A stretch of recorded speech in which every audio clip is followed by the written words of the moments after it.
and of mentors making an impact. At Boys and Girls Clubs, we don't do just one thing. We do whatever it takes to meet the needs of every kid who comes through those doors. Because whatever it takes is what it takes to build great futures. Great futures start here.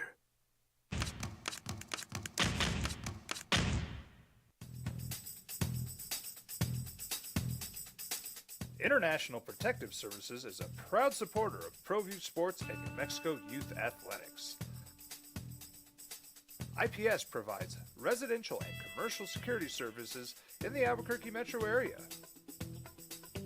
For more info, please call 505-897-2420. We would like to thank the following sponsors for making this broadcast possible.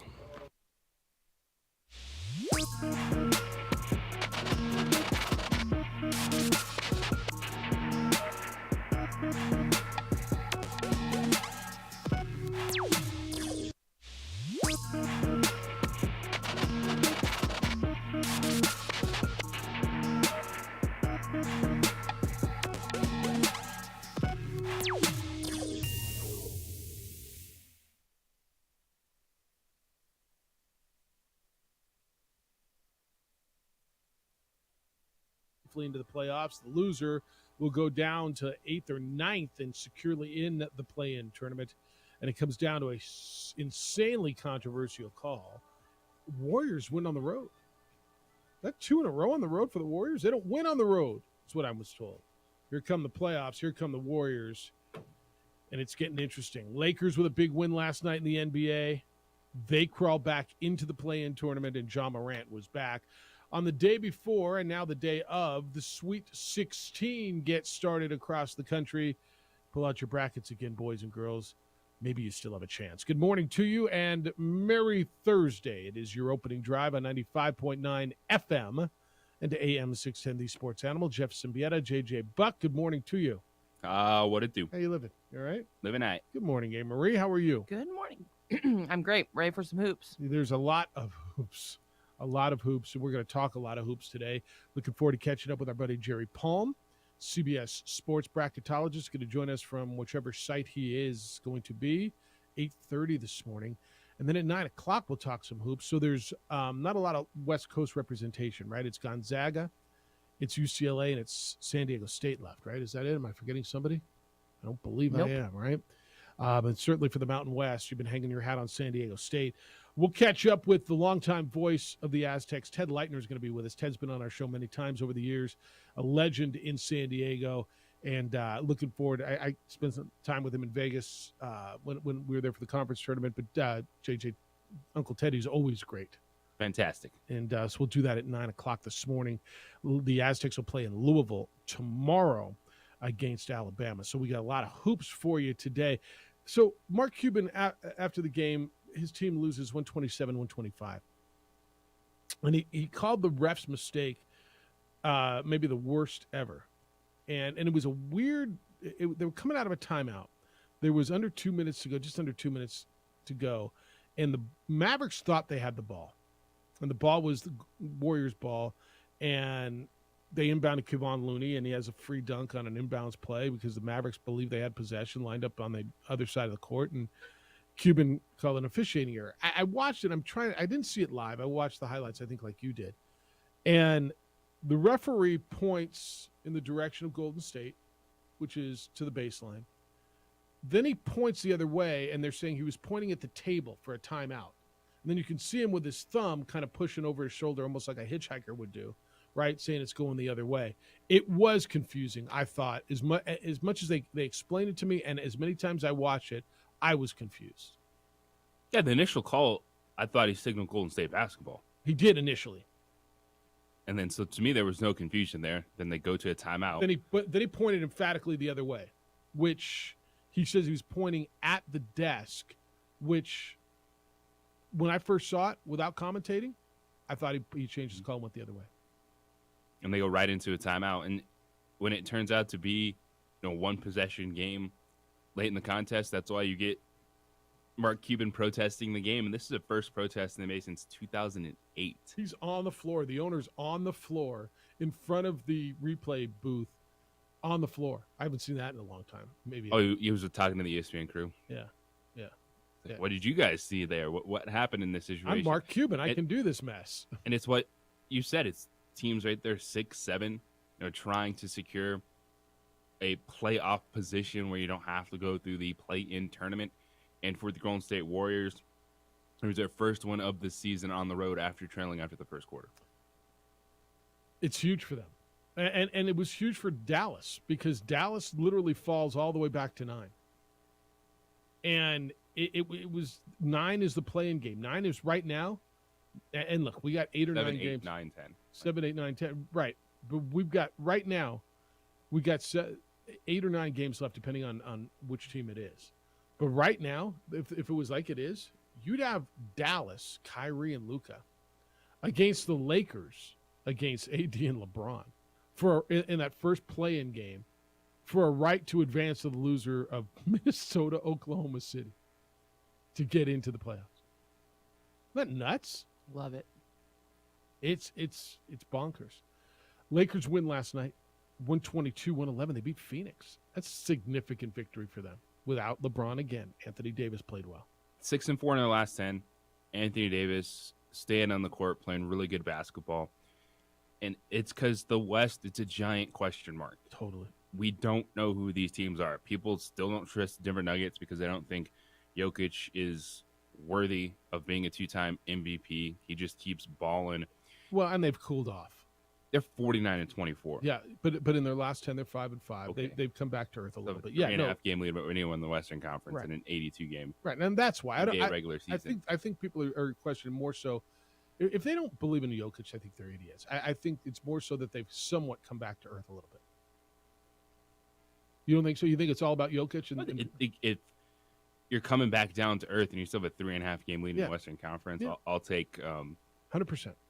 a little rough stretch in the second half of the season and still have top spot in the Western Conference. And it's because of 2 gigantic players that are not playing basketball right now. That is LeBron James and Kevin Durant, that people feel can immediately swing the balance in the Western Conference. A month and a half ago at the NBA trade deadline, the Lakers were dead in the water. Yep. And now even being 1 game under 500, even looking at the playing game, people are like, wait a second. You put LeBron James back in that team, why not the Lakers? People assume that once Kevin Durant steps on the floor, the Suns are going to be the favorite.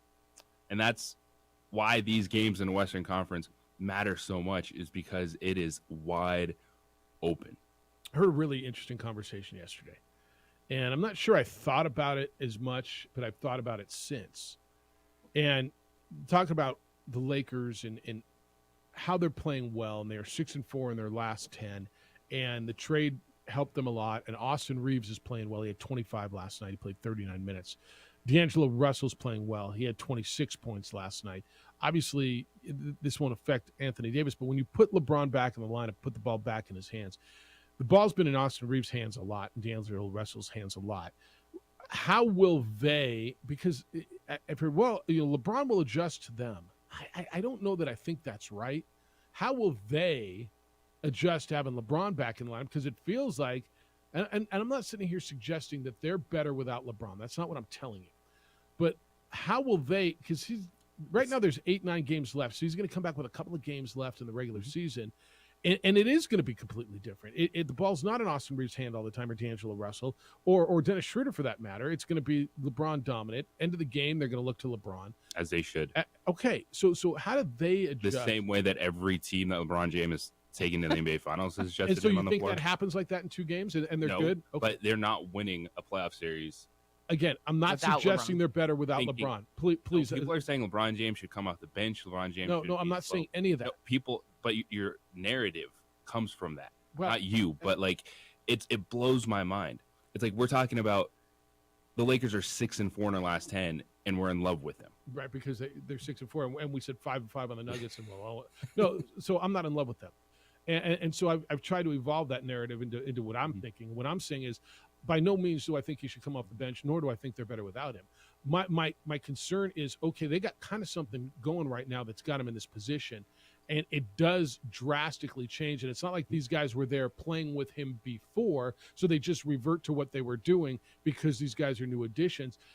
You hear all the time, hell, I hear it in January. Well, we're still new and we're still playing together. They're going to have 2, maybe 3 games before an elimination game to figure out how to all play.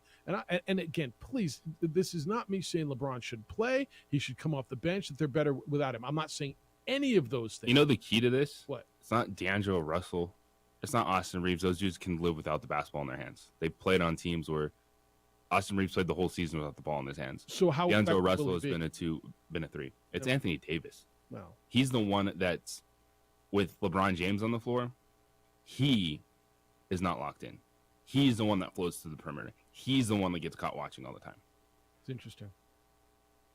Yeah, it's interesting. So you have no concern about the flow There's of that going to be team when some it comes back. bumps, but The thing is, to me, there's LeBron still James- time for bumps. I will still take Yes.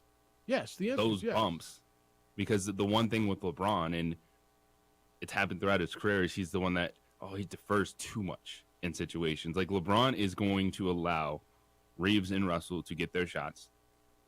Austin Reeves just has to continue playing hard. My biggest question mark is Anthony Davis I think that's a fair question mark. not being healthy. It's, are you still going to play this same way? Are you still going to ball out when LeBron James is on the floor and be the center the Lakers need you to be? All right, you were going to say something? No. I Oh. was just. Sorry, I thought I didn't want to cut you off. It's okay. All right. Text line says, "Don't be throwing me off like that, Jeff, saying it's Monday." I had to switch to the AM, and I thought What? for a second Did we say it's Monday? it was again? recorded. I guess this was from yesterday. I Oh. guess I said yesterday. Yesterday was Monday. All right, I know it's Thursday. Believe me, I know it's Thursday. All right, it's interesting. And again, please don't think I'm saying that he shouldn't play, that he should come off the bench, and that they're better without him. I'm not saying that at all. What I'm saying is typically I hear how long it takes guys and new guys to be assimilated, and well, we're just getting used to playing with each other. There is no time to get used to it. They will have an elimination game, best case scenario, right? They will have like 2 when he comes back, assuming he comes back. They'll have a couple of games to assimilate, and then they will have an elimination game before they go into a series against Denver. Right? It would probably be Denver, right? Depending which hole they're playing out of. If there's a dude that I can trust to figure out how to play, I'm not worried about him. I'm worried about them. then don't step on the floor. Yeah. All right. If you can't figure out how to play with LeBron James Yeah. and be like, oh, well, I'm Austin Reeves and I don't have the basketball in my hands anymore, what am I supposed to do? Well, what Go if they back to can't- Oklahoma. What if they can't? Because going back to Oklahoma is not an option. Like- like with all due respect, that's not an option. But like, I know it sounds easy. Figure it out. He's LeBron James, is the greatest player ever. Figure out how to play with They're him not winning a postseason series. without LeBron. I'm not suggesting No, they should. I'm not, but that's not the point. What you're saying, the narrative from like the NBA That's people, not my narrative. I know, is like, well, Austin Reeves is playing so good. He's still Austin Reeves, man. No, I get He's it. spiking in the regular season. And that dude's still D'Angelo Russell. No, I got it. I 100%. Please, that's not what I'm suggesting. as long All I'm as you saying, play hard, all I'm saying is, for me, so there's no concern to you at LeBron all. will let you attack if you're in rhythm. Okay, Like, so there's he no will give you concern. the You, basketball. this is a plug and play for you, and just Yes. go. Okay, I'm not He's I'm that not there dude. like you are, and I mean, for their sake, I hope you're right. I'm willing to be wrong. I just look at it and I hear all the time, well, it takes a long time to adjust, and it takes a long. Well, okay. Well, they don't have a long time, and I heard it, and I'm like, well, first of all, I think you guys are wrong. Well, you should come off the bench. No, you're out of your mind. Well, maybe. You Well, what shouldn't would come back. the problem be? Because it's less of Austin Reeves running they're the offense. because they're in a flow, right? They're playing well. Yeah. They're scoring, right? They're in a flow. Can we agree that it totally changes when LeBron's back in? Their roles totally Yes. change. Okay, that's all I'm saying. That's all I'm saying. And how long does it take for them to adjust, for their flow to adjust, for them to figure out again who they are, to your point, and who that guy is? That's all I'm saying. Please, by no means did I suggest. Well, I don't think it's going to be that big of a problem. Okay, and we'll see. We'll see. All right, let's go break. 505-246-0610. We're really long on this, aren't we? All right, when we come back, Everyone evidently, loves Austin Reeves. Yeah, it's crazy. And Oh my gosh, a D'Angelo white guy Look can at score the- the basketball in the NBA. Breaking whose news. uniform's really, really, really tight. All right, Evidently, UNM and Richard Pitino are in contract extension talks. They feel about it. Should they? What should he get? I'll tell you what we know and what we think they should do. Next on the opening drive on 95.9 FM and AM 610 Sports Animal. How wrestling really works and how you. We would like to thank the following sponsors for making this broadcast possible.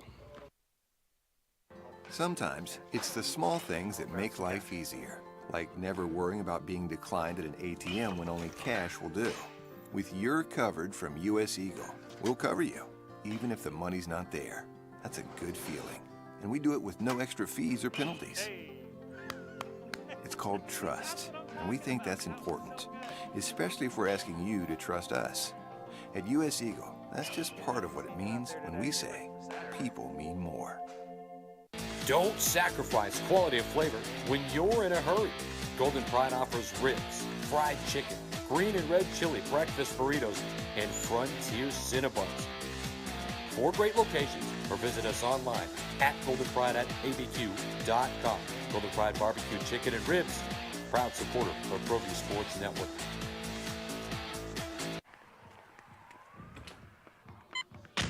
These are more than just the sounds of a safe place to go after school. These are the sounds of interest being ignited and of mentors making an impact. At Boys and Girls Clubs, we don't do just one thing. We do whatever it takes to meet the needs of every kid who comes through those doors. Because whatever it takes is what it takes to build great futures. Great futures start here.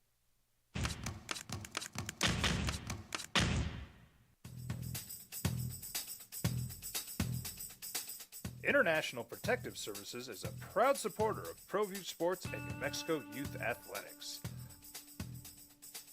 IPS provides residential and commercial security services in the Albuquerque metro area. For more info, please call 505-897-2420 or visit internationalprotectiveservice.com. Check it out. What is it? It's a time machine, bro. I could jump into the future, get my paycheck early. I already get my paycheck early at US Eagle. Get your paycheck up to 2 days early with US Eagle Early Payday. Now's a great time to have your checking with US Eagle. Time machine. Your girlfriend breaks up with you in 22 hours, 53 minutes. Wait, what? Seth? We fight the battles no one hears about. We drop into the middle of firefights to rescue others. And act as one-man air traffic control towers. We're the ones who go before all others.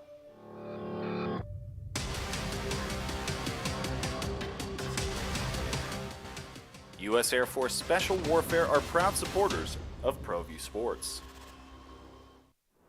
Hi everyone, my name is Master Sergeant Jacob Groves. I am a Air Force Special Warfare pararescueman. Air Force Special Warfare are proud supporters of ProView Network and New Mexico Youth Sports. Air Force Special Warfare operators are critical thinkers. They maintain a high level of fitness, they take initiative, and they don't quit. For more information on Air Force Special Warfare, contact me at the number listed below. U.S. Air Force Special Warfare are proud supporters of ProView Sports. As a mom, I try to make the best choices for my family and our health. That's why I choose Western Sky Community Care. It's a Medicaid plan with quality health coverage and special benefits like Boys and Girls Club membership credit, additional dental benefits, and wellness and support programs. I decide which Medicaid plan is right for us. I choose Western Sky Community Care. Learn more about Western Sky Community Care by visiting discoverwesternsky.com today. Well, I'm going to the frontier, walk up to the cashier, order up a root beer and a number one. Cover it with green stuff, one scoop is not enough. Find a booth that's real tough, backed by the Duke. Meet my family, meet my friends in the quirkiest restaurant I have ever been. All of Albuquerque's favorite spot, it's the Frontier Restaurant. The Frontier Restaurant is a proud supporter of ProView Networks.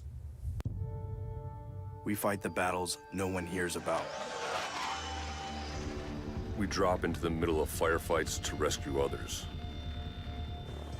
And act as one-man air traffic control towers. We're the ones who go before all others.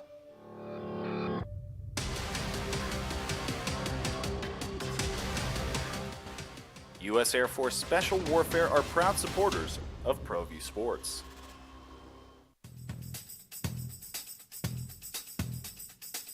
International Protective Services is a proud supporter of ProView Sports and New Mexico Youth Athletics. IPS provides residential and commercial security services in the Albuquerque metro area. For more info, please call 505-897-2420 or visit. Coaching carousel continues to spin. Dude's getting off. Kim English is the new head coach at Providence after Ed Cooley left Providence to go to Georgetown. The athletic director at Providence got all vocal, and he was a little hurt that team within his conference would poach his coach. So George Mason is open. Micah Shrewsbury leaves Penn State. Did a hell of a job there. He goes to Notre Dame. A lot of money being tossed around. Opening drive on 95.9 FM and AM 610, these sports animals. So UNM's trying to keep their coach. Richard Pitino had a 6-year contract. He's 2 years in. Jeff Grammer's got a story in the paper this morning and confirming that both Eddie Nunez, the athletic director, and Richard Pitino have confirmed that there have been talks about extending the contract, redoing the contract. Not only more money, but it would be an extension on the 6-year deal he signed in 2021. Now, there have been, not a lot of loud noise. Richard's name's been whispered for some jobs. Certainly the Providence job was one of them. That is now filled. We're talking, a lot of, look, there's going to be movement. KJ Jenkins, one of their captains, went into the transfer portal yesterday. I don't believe that to be a surprise. I don't think that it should be a surprise that Richard's name would come up for any of these jobs. Now, he's due a retention bonus on the if he's still here after the 31st of March, which is next week. If he leaves before that, it would be a $2 million buyout. If he leaves after that, the buyout drops to $1.2 million. And they're in negotiations. Are there things that they're trying to do? Richard wants more commitment, more money for his assistants, for charters, that sort of a thing. When you start looking at the money that's being thrown around basketball coaches, right? Ed Cooley was making north of $3 million and left Providence to go make more at Georgetown, right? There's just going to be a point, potentially, probably, I don't know, inevitably, that UNM's just going to get priced out of this, maybe. I think the point's not right now, though. It might not be. No, it might not be. Because the way they ended the season, I know everyone was worried about the Providence job. They quickly went to Kim English. Yeah, they did. And so, is he going to go interview at South Florida?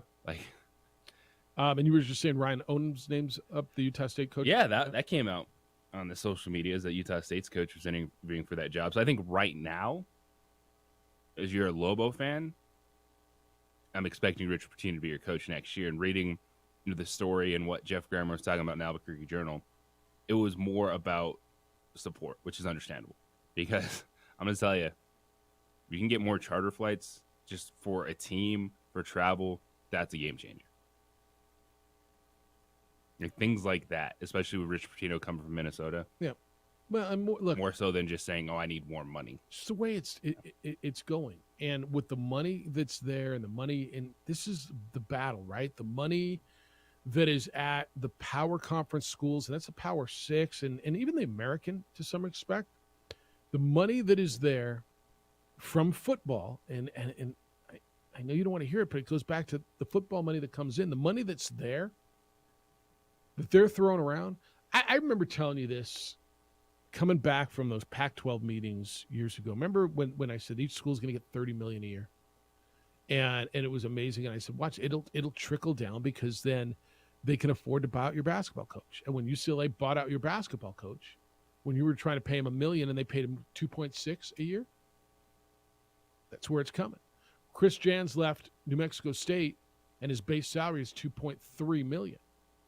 When you hear Ed Cooley leaves Providence, goes to Georgetown, now this isn't football money, right? But $3.5 million a year base. I mean, we're getting to a point where Richard's making, his package is about $800,000. Now, he was north of $1 million, certainly well north of that at Minnesota. JJ, he should fight for it. He should fight for the resources, and he's got to find a way to provide them. You got a coach who's turned this thing around, who you want to keep, and I think inevitably at some point, is he here for 15 years? Probably not. At some point, somebody's going to come call with a lot of money. And what that means is he made your program better. You shake his hand, you say thank you, pat him on the back, say good luck, and figure out who's next here to keep it going. Right? Absolutely. And I don't think that's a surprise to anyone. It I think should where be. some people might be hesitant, be like, really, here we go again? Well, a year or two into a you coaching. do it every year. And no, the extension talk. Oh, the extension talk. Okay. So you think people are going to get put off by that? Yes. I think you're right around here. People get put off by that, yes. But if it is more focused on budgets, staff salaries, things that go on behind the scenes that really help, that's understandable. Well, you're but it's you're also gonna be gonna- going to the table every year pushing for more of that stuff for your program. Well, but there's also going to be more money for Richard, too. And would if he's the fifth or sixth highest paid coach in this league, and you're look, the answer is going to be Jeff. He finished sixth. I mean, why should he be paid more than Steve Fisher? No, I have Steve Fisher. Brian Dutcher? No, right? Okay, fair enough. Should he be paid more than Steve Alford? You can make an argument for that. Well, Alford finished higher than him and beat him twice. Alford's what 1.1, 1.2 million. Okay, should he be paid more than Leon Rice? Leon Rice split with him, went to the NCAA tournament, right? Should be paid more than Ryan Odom. I don't know what Ryan Odom's making at Utah State. Should be paid more than Tim Miles. I know Nico Medved's making more than him at Colorado State. Colorado State's got a lot of resources. So, I mean, do you feel that they should? I know you feel that your program is and should be at the top of this league. Are you willing to pay? And this is where, and I know some of the calls that I'm going to get today, right? Are you willing to pay? And I think the answer's got to be yes. If you feel that your program should be, you're not going to be what you want to be, as someone suggested the other day, pay a coach $300,000. You're just not. No. Okay? So what is it you want to be? What is it you want to Pitino underpaid right now. Yes, Richard Pitino's underpaid right now. Market value-wise. I'm not telling you he can't send his kids to private school and he's not making a good living and doesn't, can't afford to live. He can't. I'm sure he's got a beautiful home. Right? But market-wise, yeah, he's underpaid. So this is the conversation that they're having. And I'm going to tell you, what do I think? What should happen? They got to figure out a way to bring their coach up to where you all think the standard should be. And that's one weird thing about Lobo Fan. And you can hit me, and you guys tell me if I'm wrong. They have expectations of their program, but do not feel that they should have to. They think they're paying in Pitt. Does that make sense? In San Diego, they tell you all the time, well, we pay in Sunshine. We pay in Sunshine. Kind of feel like you're paying because you get to play in the Pit. That should be part of your compensation, right? I mean, do you guys think I'm wrong? People want this program to be at a national level, but certainly don't want to pay at that level. Show him the money. Is it him or the players? Well, that's a whole nother story, right?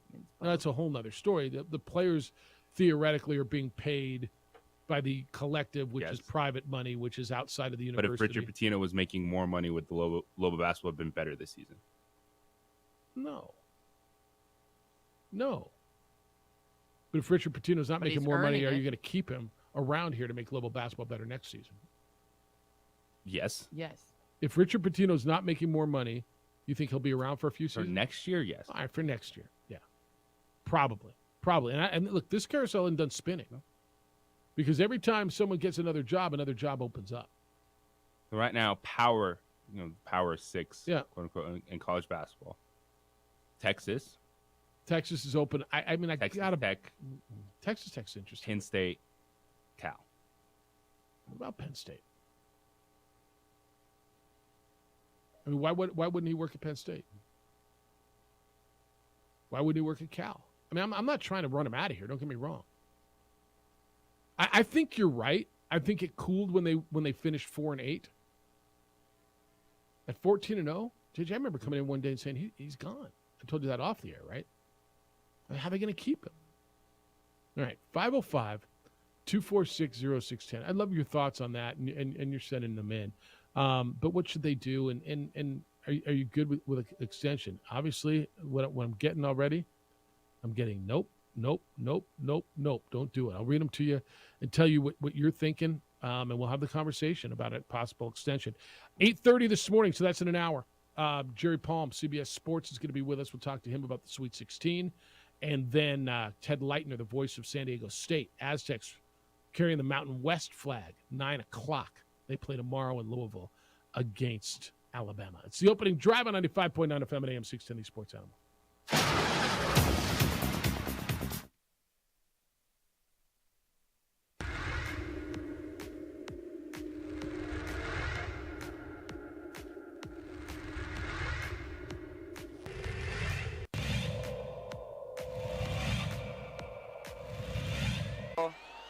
Too strong.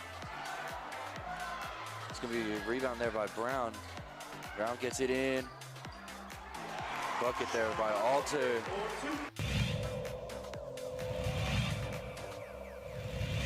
Crossover for Jackson. Salas steals the rebound and finds a cutting Mitchell at the rim. Great move. It's almost even in the foul territory, and the Cueva looking to take advantage. Said Yates draws the foul, and one opportunity is said, gives the muscles down.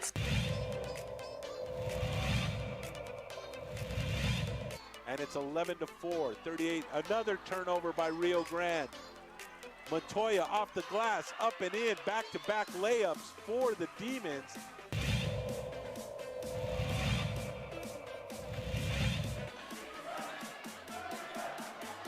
Stolen away again by Valdez. Valdez is going to bring it out. Valdez has to have around 3 or 4 steals. 3 by Mays. Bingo! That one rattles in for Alyssa Mays, and the All-District Player of the Year has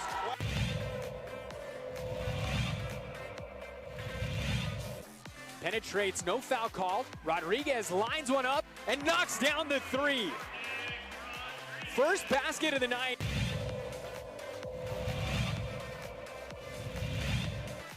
It out. Look at this deep 3.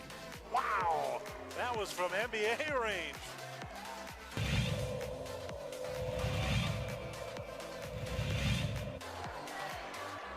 What a steal. Stevison 2-on-1. Gets up. Gets it in.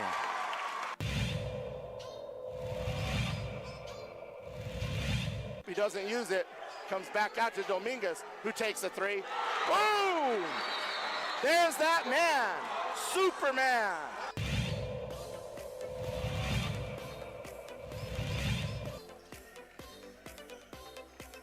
Turns, shoots off. Oh, wow. He made that. Wow. That was crazy. That was a crazy shot.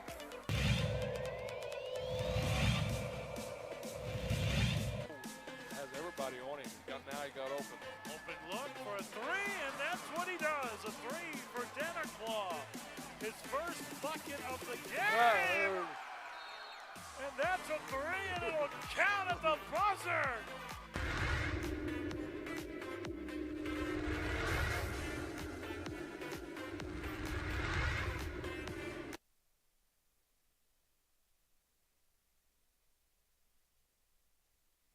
We would like to thank the following sponsors for making this broadcast possible.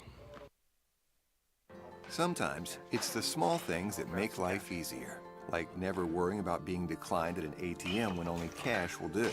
With You're Covered from US Eagle, we'll cover you, even if the money's not there. That's a good feeling. And we do it with no extra fees or penalties. It's called trust, and we think that's important, especially if we're asking you to trust us. At US Eagle, that's just part of what it means when we say people mean more. Don't sacrifice quality of flavor when you're in a hurry. Golden Pride offers ribs, fried chicken, green and red chili breakfast burritos, and Frontier Cinnabons. 4 great locations or visit us online at goldenpride@abq.com. Golden Pride Barbecue Chicken and Ribs, proud supporter of ProView Sports Network. All right. You guys aren't all that keen on it. And I know you've been burned and you feel like this is where it gets tough, right? The industry, and JJ, the industry, you don't let coaches, and there's 4 years left on his deal.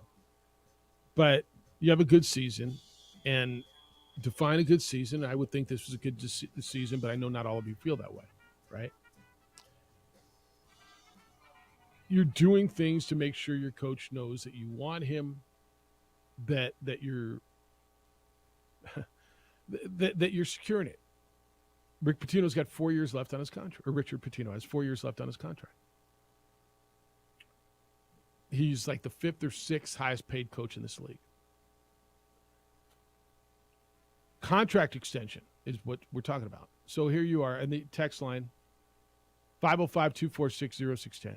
505-246-0610, or you send emails, Jeff@sportsanimалabq.com or JJ@sportsanimалabq.com. So on the text line, this is from one person, says, again, UNM attempts to push the basketball coach contract extension button way too soon.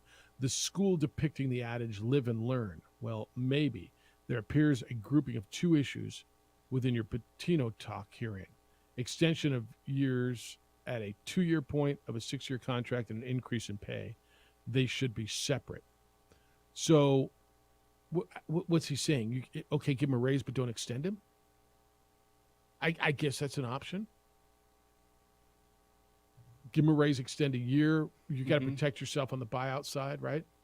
Yeah, but you also have to protect yourself on if something bad were to happen, yes, then you owe him a lot more money from your end as well. What do you mean? Like, if you fire a coach, yeah, without cause, and everyone tries to do it with cause, and that's not always there. No. And New Mexico State thinks they've done that. I don't think we've heard the end of that yet. But yeah. This one says, contract extension, really? For a coach who orchestrated the biggest collapse in the history of Louisville basketball. Wow. Is it the biggest collapse in the history of Louisville basketball? I just read them, man. I don't write them. I just read them. Right? So what basically what that emailer or that texter is saying is this wasn't a great season. It was a big collapse. And I don't know if it was a great season. It was a good season. It was progression season. They finished 4-8. They went out. Oh, by the way, that Utah Valley team who beat Cincinnati yesterday. They're going to the Final Four of the NIT. See that? They're pretty good. Like Utah Valley's pretty good. But yeah, they're going to the Final Four of the NIT in Vegas. That's not the first time you've heard that, is it? That opinion? I don't know. It changes every week with Lobo fan. I just don't understand. Like, if you gotta build a program though. You gotta invest. So I don't understand what Lobo fan wants. Just not pay coaches. Well, I think what Lobo fan Richard Pitino to have more money, right? Yeah, what they're saying is he's got a contract and he's doing what he was paid to do, and some don't feel. And I'll read these other ones to you. That he's doing his job. He's doing what he's paid to do. Why are you extending him, paying him more? Has he done anything insanely great? For instance, Maurice says, contract extension. Jeff, a contract extension is justified when there's been outstanding work.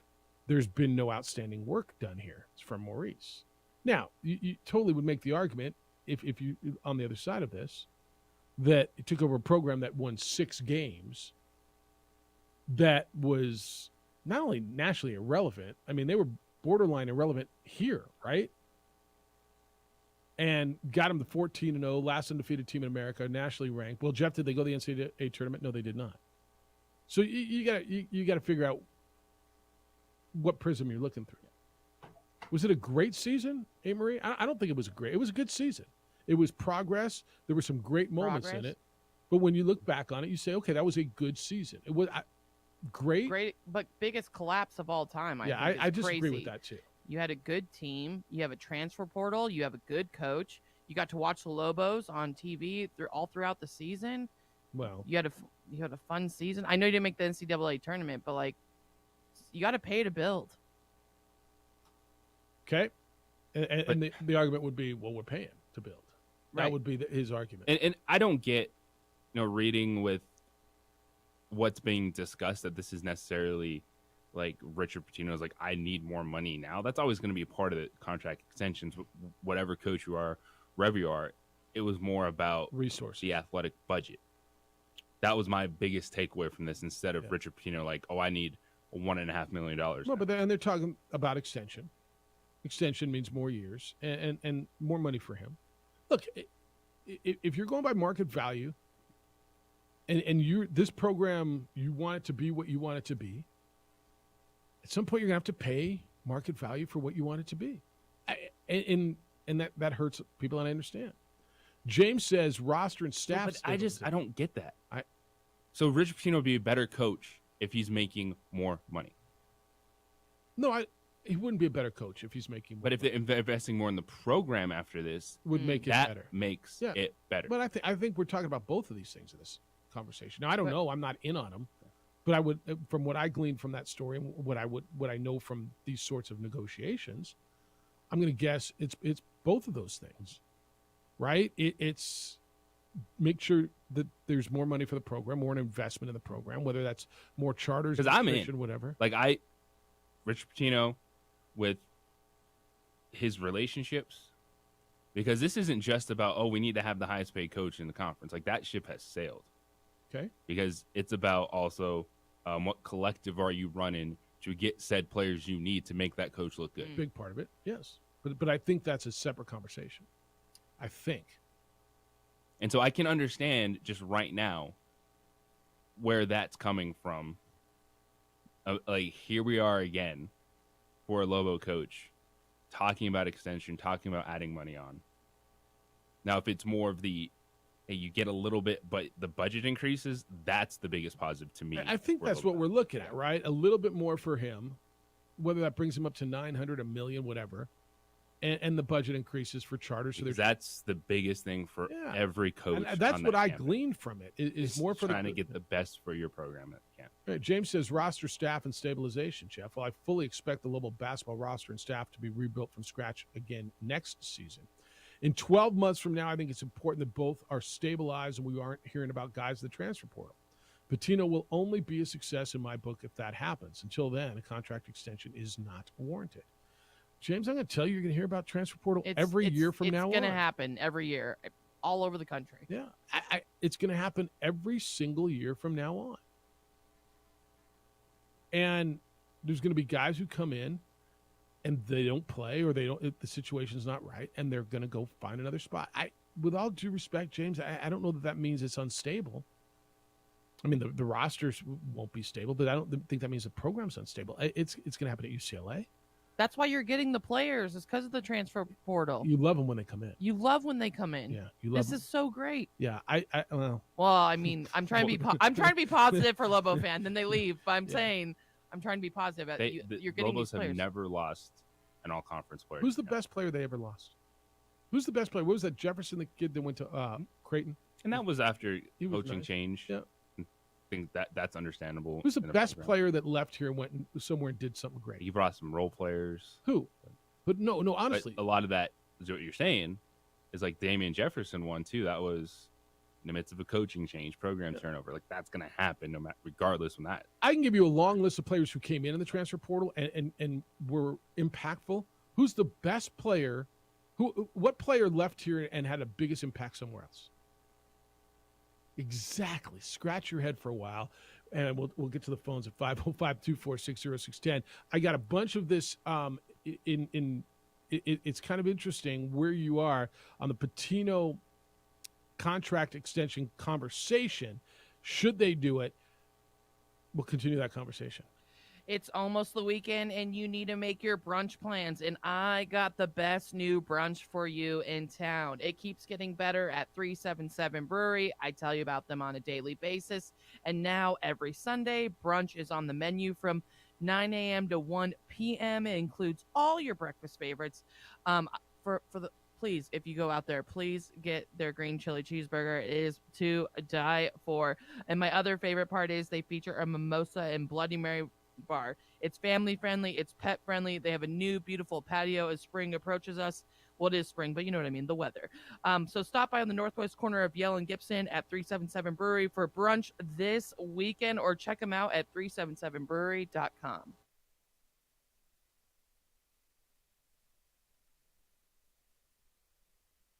We would like to thank the following sponsors for making this broadcast possible. Check it out. What is it? It's a time machine, bro. I could jump into the future, get my paycheck early. I already get my paycheck early at US Eagle. Get your paycheck up to 2 days early with US Eagle Early Payday. Now's a great time to have your checking with US Eagle. Time machine.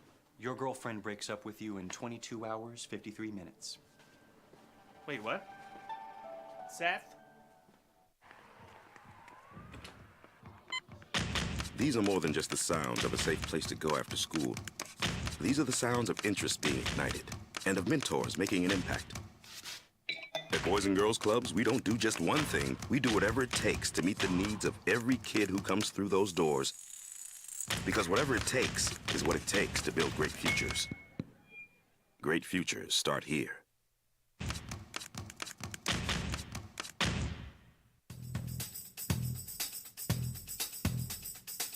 International Protective Services is a proud supporter of ProView Sports and New Mexico Youth Athletics. IPS provides residential and commercial security services in the Albuquerque metro area. For more info, please call 505-897-2420 or visit internationalprotectiveservice.com. We fight the battles no one hears about. We drop into the middle of firefights to rescue others. And act as one-man air traffic control towers. We're the ones who go before all others.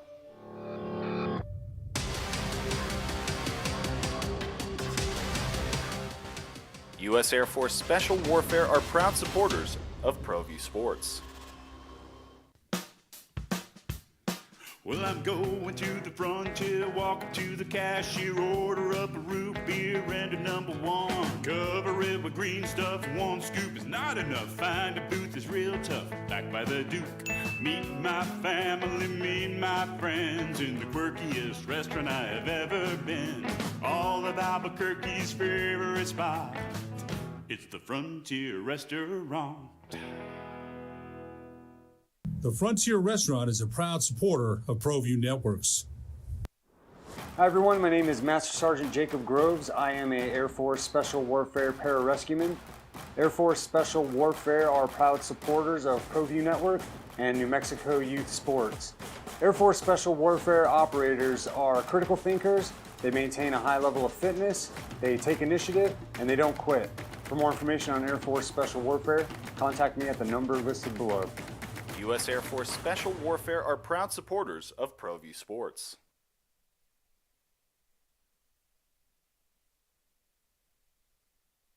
We would like to thank the following sponsors for making this broadcast possible. Sometimes it's the small things that make life easier, like never worrying about being declined at an ATM when only cash will do. With your covered from US Eagle, we'll cover you, even if the money's not there. That's a good feeling, and we do it with no extra fees or penalties.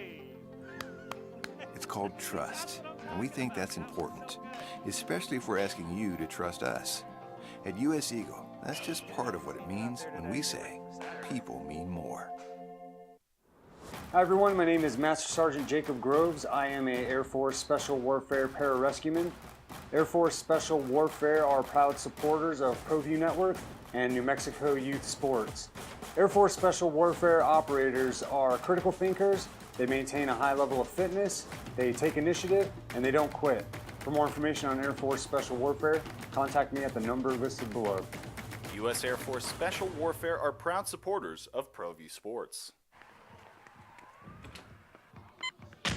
These are more than just the sounds of a safe place to go after school. These are the sounds of interest being ignited and of mentors making an impact. At Boys and Girls Clubs, we don't do just one thing. We do whatever it takes to meet the needs of every kid who comes through those doors. Because whatever it takes is what it takes to build great futures. Great futures start here.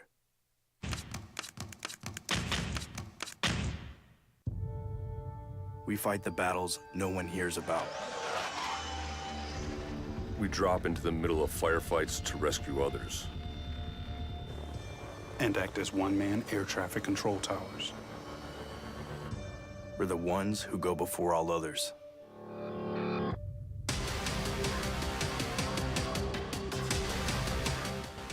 U.S. Air Force Special Warfare are proud supporters of ProView Sports. As a mom, I try to make the best choices for my family and our health. That's why I choose Western Sky Community Care. It's a Medicaid plan with quality health coverage and the sports animal. I got a text, and this is fair, and I don't mean to generalize, and I apologize for this. It says, it's frustrating to hear you paint a broad brush about Lobo fan. It says, pay the coach. Fair enough. And I guess I did talk in way too big of a generality there. Is it fair to say many? Because that would be probably 7 or 8 to 1 against on the other side of that opinion that I've gotten so far. You have to pay to win the game. I think people understand that. But I also think people are looking at a program that Richard Pitino showed is alive and well. Yes. That you can sell out that building still. That you can bring players in to be really successful. But some are still sitting there going, why after 2 years are you already ready for a raise? I haven't seen the books. Okay. I haven't seen the book, but I'm going to guess the increased revenue from the increased attendance would pay the difference in whatever he's asking for. If you say, what was your ticket sales last year as opposed to this year, what he's looking for, I'm going to guess that pays for itself. Rudy, good morning. You're on the Sports Animal. Hi, Rudy. Good morning. I just wanted to first announce the birth of my first grandchild, Jed Radosevich. Hey, delivered congratulations, yesterday. Grandpa. Mom had a rough go, but she's going to make it. She's doing fine now. It was touch and go there. You know, that's a very scary time, birth of a kid. A lot of things can happen. So congratulations to my daughter and her husband. And we got a new Lobo in the fold. That's great. That said, you know, you got to be real careful, Jeff, calling these people Lobo fans, because every Lobo fan I've talked to wants Pitino to stay, and you gotta compete in the market. You can't just go, oh, we want you to stay, but stay under the same deal when you've got other schools showing interest. And I think this is an appropriate time because I think he did a darn good job, and I think he's a good fit for the fan base, for the community. He likes it here. Yeah, let's wrap him up. Transfer portal is a fact of life, you know, and people who can't embrace that, well, they're living in the past. And you can play that song by Jethro Tull, but that doesn't mean you can live in the past. Right. Yep. So I'm fine with everything that's going on. If KJ Jenkins thinks that he can get a better deal somewhere else, that's his prerogative, and I wish him the best. You know, he did the best he could for us. I think we need to get taller and better at the guards. And so that gives us a spot to do that and gives us an opportunity to do that. So I'm fine. You know, this year they're adding one assistant coach. That's the 5th assistant coach that they never had before. You got to put the money in the budget for that. You got to pay your assistants to keep them. So I'm fine with all of that, and I hope Pitino's here for a long, long time. Thank you, Rudy. Appreciate you. I just got first of all, congratulations on the grandchild. I think that's great. This came in, it says, this town, Lobo Nation, needs to learn to be proactive, not reactive. We're building a basketball program, made a ton of progress, extend him. Buyout drops in March, almost $1 million. You got to protect UNM at the same time. Still a ways to go to becoming big-time thinkers around here. And I think there's a lot to that. I think sometimes, especially people who've been around a minute, and you remember what the numbers were, right? Remember when Dave Bliss left for $1 million to go to Baylor because we could only pay him $400 or whatever the number was. And I know the numbers are crazy. I know it's beyond what. But you're never going to pay him enough to prevent him from taking a power conference job. I think that's right. So what's a fair amount to give him? Well, where you say he's fairly compensated for what he's doing, but you're not keeping him around for 20 years. That's right. Robo basketball's winning. So you can't sit there and say, All right, so what's the you're answer not to going to pay for what you get. So what's the answer to what's fair? I mean, Should he be the highest paid coach in the Mountain West? Should he be? No, I do not believe he should be the highest paid coach of the Mountain West. And so I think when you start going should down he that be ladder, fifth or sixth in an 11-team league? Is that? I mean, and maybe that's what you think, and that's okay. When you say, "Well, Jeff, they were sixth in the damn league last year. They were what, eighth, ninth?" to me, again, and this is where I think we're both on the same page. But when fans hear extension, I just think more money That's right. for the head coach. Well, and they That's think gonna buyout on the back end and getting burned, right? Yeah. And the one thing you're not going to see is Pitino getting the UNM going lower on the buyout either themselves. You want to Well, have UNM's got to happy protect themselves medium here too. Yes. in this. But if he comes out on the other side, as what you pointed out, increased revenue Yeah. in the athletic department, especially for men's basketball, he can get more in his travel budget, more in his salary budget. Like that will be a positive that will help the program moving forward, because you're never going to get to a number. All these people saying, UNM, you got to pay. You want to play the game, you got to pay. There's never going to be a number that keeps a winning coach in basketball around for 20 years. If you, we're going to continue this. Jerry Palm's going to be with us at 8:30. We're going to talk to him from CBS Sports, their bracketologist, about the Sweet 16. If he generated the money and the success this year, don't you believe that there was a bump in ticket sales, donations, sponsorships? If he's generating the money, do you have a problem with it going back into the program? 505-246-0610. It's the opening drive on 95.9 FM and AM 610 Sports Center.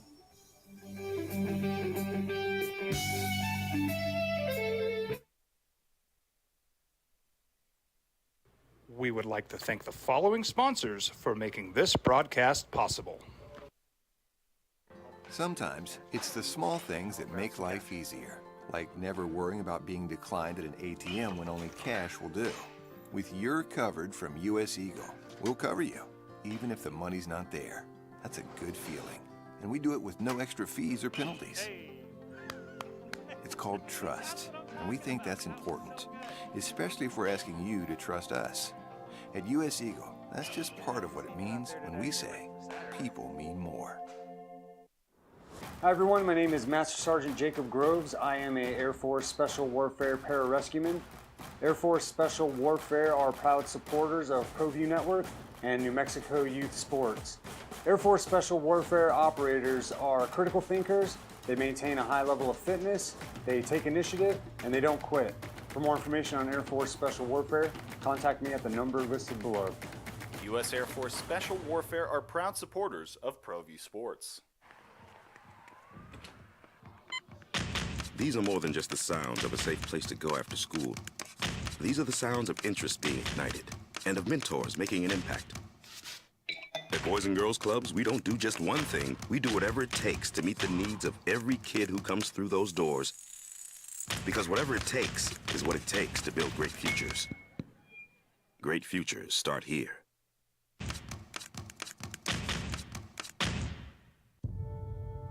We fight the battles no one hears about.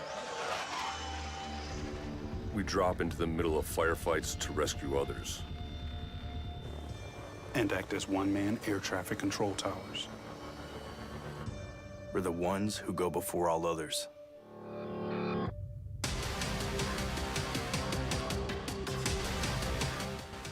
U.S. Air Force Special Warfare are proud supporters of ProView Sports. As a mom, I try to make the best choices for my family and our health. That's why I choose Western Sky Community Care. It's a Medicaid plan with quality health coverage and special benefits like Boys and Girls Club membership credit, additional dental benefits, and wellness and support programs. I decide which Medicaid plan is right for us. I choose Western Sky Community Care. Learn more about Western Sky Community Care by visiting discoverwesternsky.com today. Don't sacrifice quality of flavor when you're in a hurry. Golden Pride offers ribs, fried chicken, green and red chili breakfast burritos, and Frontier Cinnabons. 4 great locations, or visit us online at goldenpride@abq.com. Golden Pride Barbecue Chicken. Interesting stuff. we're talking about Richard Pitino and UNM discussing an extension, which would be an extension on the contract that has 4 years left on the original 6-year deal, and then more money into the program, and probably a raise for the coach and the coaching staff. And there's a lot of perspectives here, and we're going to go to the phones at 505-246-0610. So, JJ, I ran some just really soft numbers, right? I think average attendance increase, about 2,500 this year? I think, and I'm going really light on this.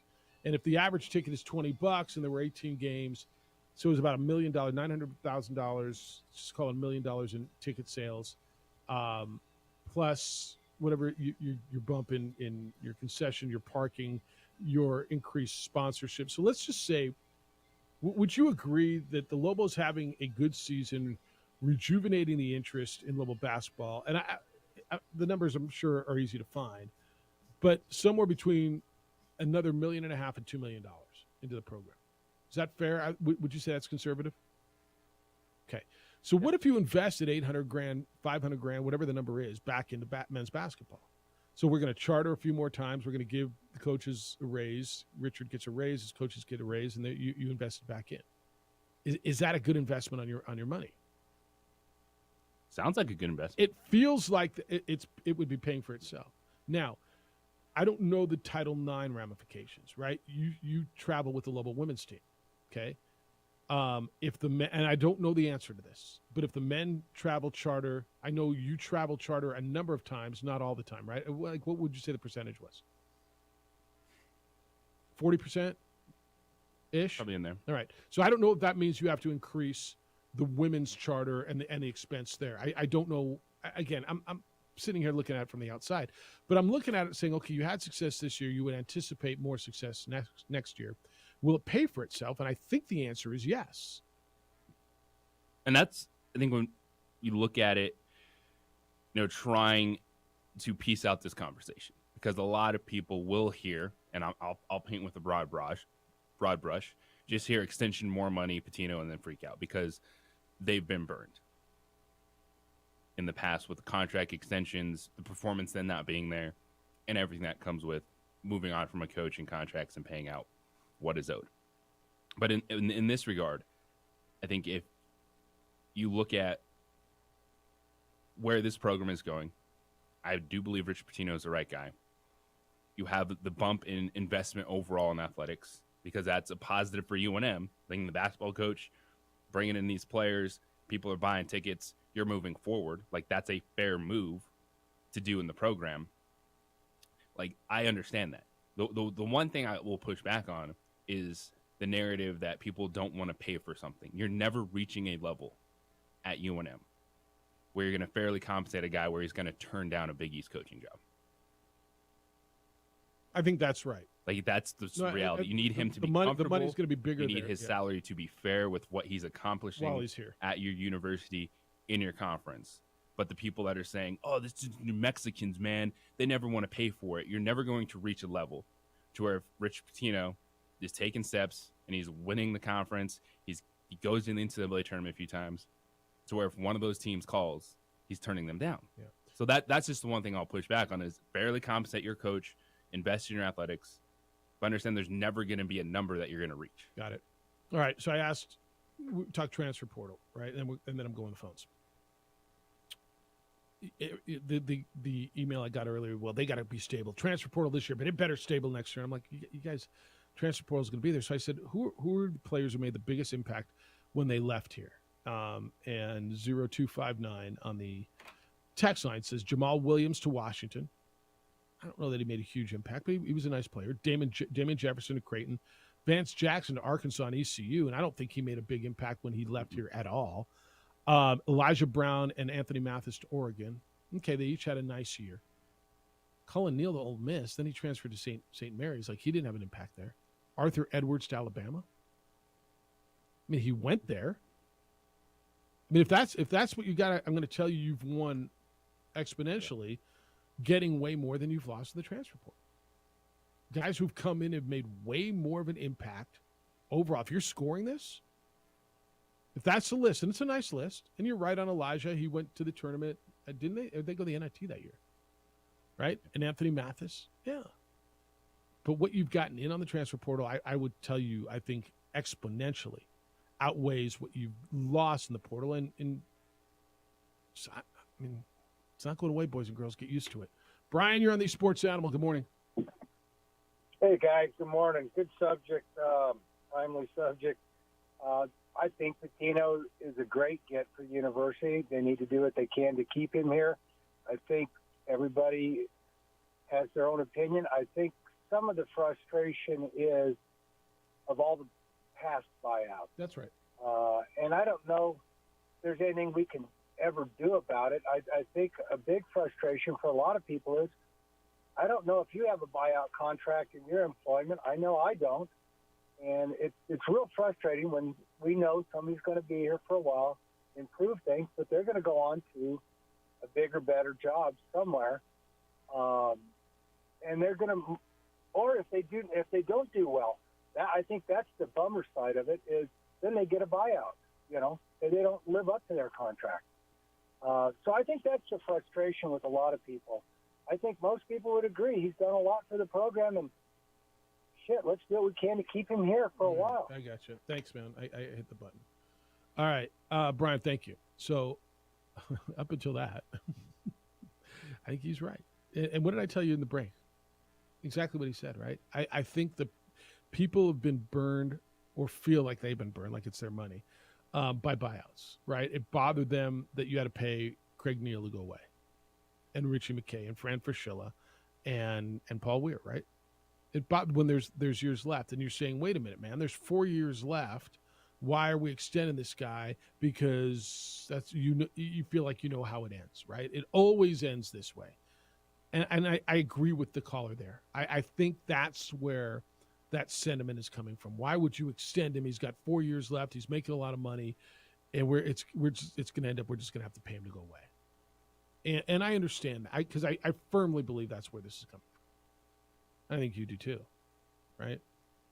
So, all right, text line. The sports industry is dominated by coaches who chase contracts and threaten to leave to get more money without extracting performances and holding the coach to the terms. Like, sure, I mean, what does that mean? Welcome to contracts in the sports world. Yeah. It's imperfect, man, but it's the way it is. And I hate saying that. I hate it because I know some of you are sitting there and going, well, damn it doesn't have to be that way, and we don't have to be that way. Well, you're kind of playing in that pool, right? You're kind of playing in that pool, right? You've got a big-name coach who's successful, who's going to be, I believe, more successful. Some of you don't. Jeff, there's 4 years left. I mean, would you feel better if they just said, okay, we'll keep it at 4 years and put some more money into the program? Would people feel better that way instead of extending him? I don't know.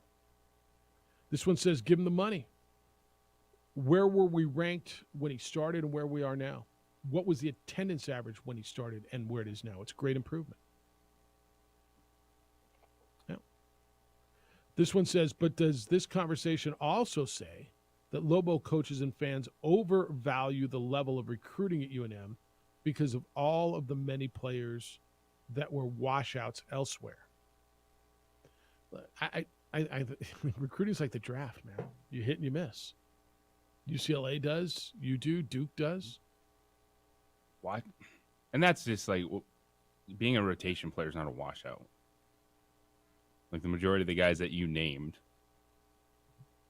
like, all right, you go on to be an all-conference player, but they didn't stop playing basketball after they left UNM. No. Yep. All right. It's interesting, man. It's I think it's going to go on, and I don't know how long I think it's going to go. I got to believe that they're going to want to get this thing figured out relatively soon, right? Absolutely. Extension / raise / putting more resources in the program. I don't think any of you are arguing that maybe that they should make sure that there's resources in the program, right? Is anybody arguing that there should be more money in the coach's salary pool?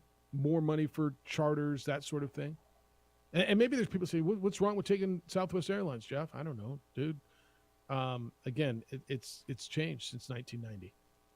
It just has. And when you see Sebastian Forsley coming in with C-27 and trying to sit in the middle seat. And then traveling to Salt Lake City and transferring and boarding in the C group, going to Denver, or from Salt Lake City from Denver to Boise. And then you're like, why isn't he playing well? I mean, got to get that exit aisle seat. not with C22. I'm just telling you, it's just the way it is, and you want the program to be a certain level. I think we all do, right? It's fun to win. There's things that go with it, and so I'm going to tell you, I think this is natural conversation after the progression from this year. I don't think it's crazy. I don't know what kind of money they're talking about, but it feels to me, and I think you agree, that with the progress that they've had, with the increase in revenue, that I think it pays for itself too. And you want, as any coach would, the level of investment, not just into yourself, but your program, because the investment into the program is going to allow Richard Pitino to maximize his ability. Yeah. All right, Jerry Palm's going to be with us at 8:30. Looking forward to talking to the bracketologist from CBS as the Final Four gets started today here on the Sports Animal. Not the Final Four. The Sweet 16 gets started here today on the Sports Animal, and the NCAA tournament continues. And so, hey, come on out, by the way, on Saturday. I'll be at San Diego Casino Sports Bar, 2 to 4, watching the games. We'll have stuff to give away. Come by and say hello, because we had a great time out there, right? Those 2 days, Thursday and Friday. It's spectacular. And so I'm going to go back out there and would love to see you come by and say, hey, that's Saturday. I'll be out there from 2 to 4. Can I tell you about the best jewelry store, period? Period. And it is John Thomas Jewelers. I went in, I've seen jewelry stores a few months ago now when I was first introduced to it, and John gave me the tour, and amazed by the facility, not just the showroom floor, but the whole facility. They've got a full custom jewelry store and repair shop back there. So all the custom jewelry they do, and they do more in a week than most jewelers do in a year, it's all done right there in their store in Albuquerque. It's on the 3rd floor of the Lewis University building on Louisiana, 1 block south of Manal, right to the east of the Coronado Mall. So you got to want to get there. This isn't something you're going to stumble into a mall jewelry store and have some high pressure sale and you're going to pick a ring out of there. No, when you're ready to buy that engagement ring, it's got to be special. She is, and this is going to be forever. Go have it built at John Thomas Jewelers. You're going to be thrilled that you do. The quality is going to be spectacular, and the ring is going to be uniquely you and her. Take care of this. All your jewelry needs. I got a big purchase coming up. I'm going to go by and see John here next week. I'm looking forward to it. John Thomas Jewelers. JohnThomasJewelers.com. 3rd floor, Lewis University building on Louisiana, 1 block south of Manal, right across from Coronado Mall. If you can dream it, they will make it.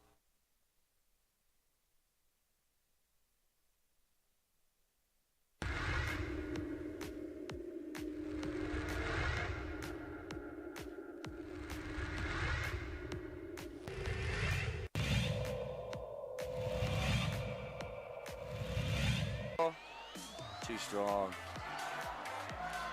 It's going to be a rebound there by Brown. Brown gets it in. Bucket there by Alter.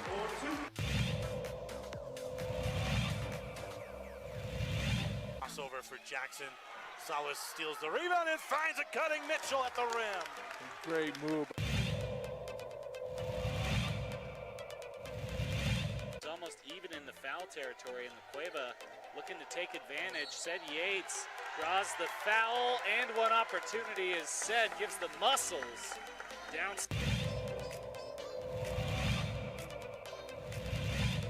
And it's 11-4, 38. Another turnover by Rio Grande. Montoya off the glass, up and in, back-to-back layups for the Demons.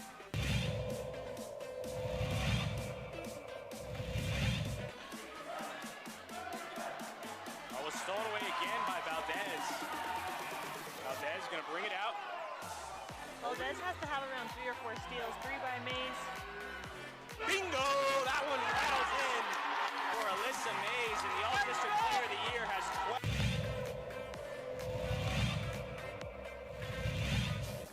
Penetrates, no foul called. Rodriguez lines one up and knocks down the 3. First basket of the night.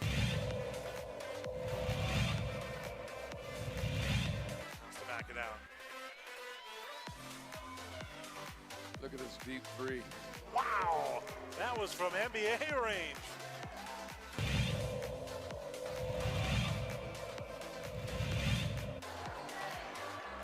What a steal. Stephenson 2-on-1, gets up, gets it in.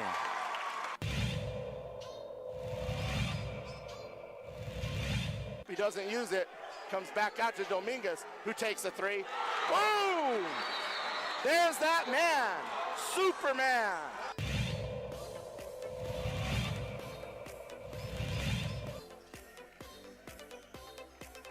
Turns, shoots off. Oh, he made that. Wow. That was crazy. That was a crazy shot.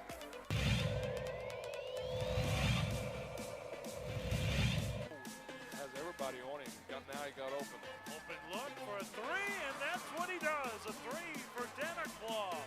His first bucket of the game. And that's a three, and it'll count at the buzzer.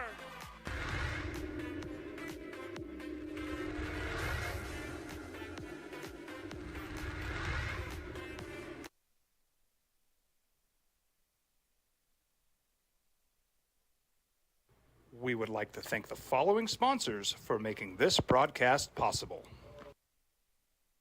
Sometimes it's the small things that make life easier, like never worrying about being declined at an ATM when only cash will do. With You're Covered from US Eagle, we'll cover you, even if the money's not there. That's a good feeling. And we do it with no extra fees or penalties. It's called trust, and we think that's important, especially if we're asking you to trust us. At US Eagle, that's just part of what it means when we say people mean more. Don't sacrifice quality of flavor when you're in a hurry.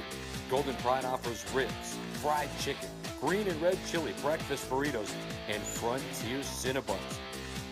4 great locations, or visit us online at goldenpride@abq.com. Golden Pride Barbecue Chicken and Ribs, proud supporter of ProView Sports Network.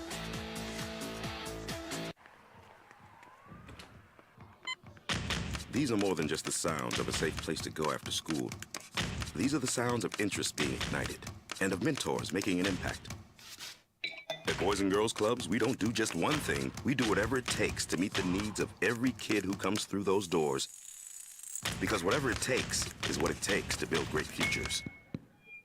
Great futures start here.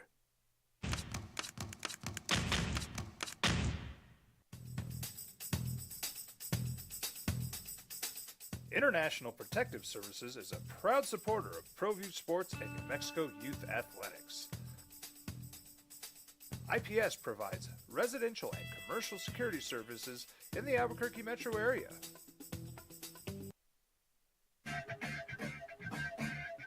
All right, you guys are quite passionate about this subject. Mike says Patino has already been paid, Jeff Alou. The initial contract came with the understanding the program would make a step forward. You don't pay for that again. Fair enough. Harold says, I'd rather Eddie Nunez go after Mark Madsen. Jeff, I saw the Timberwolves, that's Utah Valley, beat your former club last night. They look nice. My former club, Mick Crone in Cincinnati. That's who they beat last night. All right. Lobo Hobo says, you asked yesterday why I think mercenaries are killing college basketball, Jeff. Look at the players that left Lobo basketball over the last few years. And there have been a ton who have gone anywhere and done anything. Francis, Hendricks, Vegas, Vance, Cullen, McGee, Matos, Flapjack, etc. People point out Arthur Edwards, who did okay at Alabama. Was that really a step up? Kind of my point. It's kind of my point. Hondo says, investing in the program, Jeff. So does that mean since Lobo football missed parking and ticket sales, sponsorship goals, there should be money taken away from the program? Gonzalez should take a pay cut? It's from Hondo. So I guess he's equating me saying that investing a little bit more would pay for it. It pays for itself because of what they've got. And since football didn't, you should take away. Yeah, because football will get better if you keep taking resources from it. Yes. No, I don't believe that, Hondo. But, I mean, I guess if that's, if A plus B equals C, I Just you can draw a diagonal line that way. No, that's sarcasm. Yeah, no, I get it. But, okay. Text line says it only pays for itself if things keep improving, even in small increments. That's correct. No, that's correct. And I think the assumption is it's going to improve. Look, I get it. There's 4 years left on the deal. You're going, what are we renegotiating a 4-year deal? He came in, he did what he was supposed to do. They got better. They were supposed to get better. They didn't get great. They're not in the NCAA tournament. They're not in the Sweet 16. They finished 6th in their league. I get it. And on the surface, like, I totally understand where you're coming from, right? Got a 6-year deal. Doing what he was paid to do, build the program. Sat there and told you all year, right? Well, it's a work in progress. It's only year 2. It's only year 2. Okay. No, that's right. Being paid, now you may say handsomely, others might say below market value. This text says, Little Dickie's ultimate scapegoat fallback excuse is to continuously point out how bad we were under Paul Weir. I don't know, is that an excuse or is that reality? I don't know, is he making stuff up there? No. You were a 6-win team with a 300-ish net ranking. Backsliding season ruins it all. Well, backsliding season certainly is a step back, yes. Jeff sent me one. It says, welcome to the world of sports. Coaches' contracts, transfer pool, NIL money. Well, college sports has become, period. You don't like it? Don't support the team. Don't go to the games. Don't cheer for the Lobos. But stop the bitching. Neil, Weir, it says we were losing $4.5 million in revenue a year with those losing coaches. Over 4 years, that's $18 million loss. I don't know if that number is exact. That's what I'm just reading it. Coaching contracts, maybe after 4 years, you can create an auto 2-year rollover, but you will lose top winning coaches. You pay for what you get. Know where we are, right? You're going to lose top winning coaches regardless at the highest level. If we're talking about basketball. And that's best case scenario. If you have another Steve Alford, you just hope someone can pick up where that person left off. We understand that. This might turn into that, right? Look, if Richard, I firmly believe. And I would lean more towards that than this not working. Let me ask you this. If this season continued on the path, if the Lobos went to the NCAA tournament, let's say they won a game, right? Let's say they got in as an 11th seed and they won a game in the NCAA tournament. Would Richard Pitino be the coach of Lobos right now? There's a real good chance he's in. All I'm saying is I'm confirming your point. When you start winning, it's going to be really hard to keep a coach around here, especially at these numbers. That's all. So there's not a number you're going to reach that's going to keep him. That's my point and your point. So do you invest in the program and make it better the best you can? Do you invest in your assistant coaches' salaries? Do you invest in charter flights? Do you invest in nutrition? Do you invest in the players? Salaries are part of the deal. It just is. Where do you believe on a scale? And this is a fair, open question. Should UNM's basketball coach be paid in the Mountain West? Now, if you believe they're the 6th place team this year and they were the 9th place team last year, and having him as the 5th or 6th highest paid guy makes sense because that's where the program is, okay, I got that. And it feels like it should be a top 3 job in the conference, right? Okay, and I guess I think I agree with you, but then I would say why? Why? Because the pit's so great and the fan base is so great? Well, you just said how much money they made from that this year, yes. Okay. All right, fair enough, because I think they were top in attendance. Now, what's the metric you want to look at?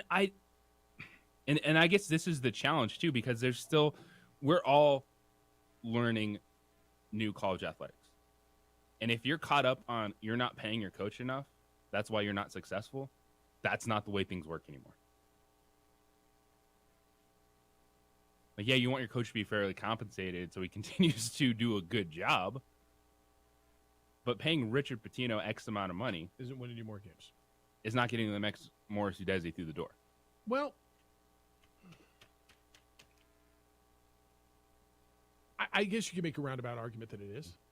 That he's more stable here. That, look, I'm not going anywhere. They're paying me. They've made an investment. I'm here. I'm staying, and so you should come here because I'm going to be here for. Well, you're not recruiting for 4 years anymore. No, that's what I'm saying. I'm going to be here for a couple of years. Yeah, you're recruiting for 2, aren't you?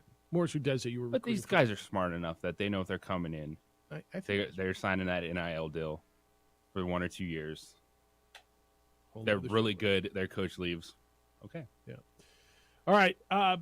Jerry Palm's joining us next. CBSSports.com. He's their bracketologist. We will talk to him, get the latest on any injury stuff, any insights, and who does Jerry believe is going to the Final Four now that we've kind of reset at the Sweet 16.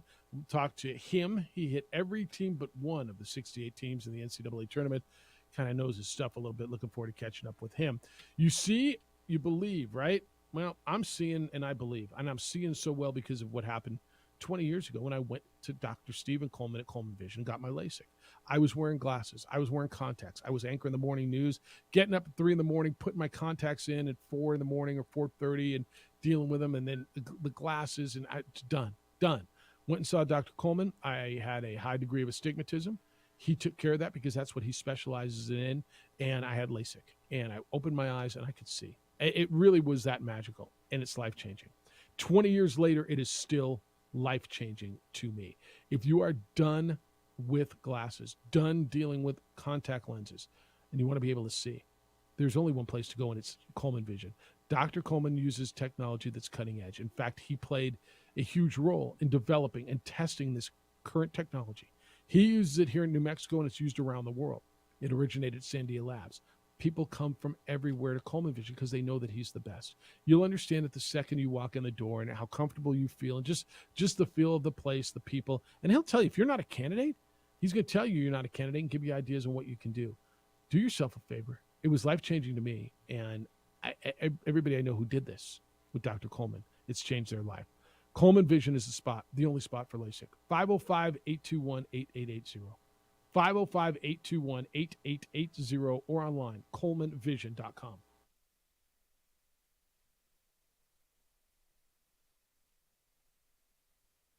We would like to thank the following sponsors for making this broadcast possible. Sometimes it's the small things that make life easier, like never worrying about being declined at an ATM when only cash will do. With You're Covered from US Eagle, we'll cover you, even if the money's not there. That's a good feeling. And we do it with no extra fees or penalties.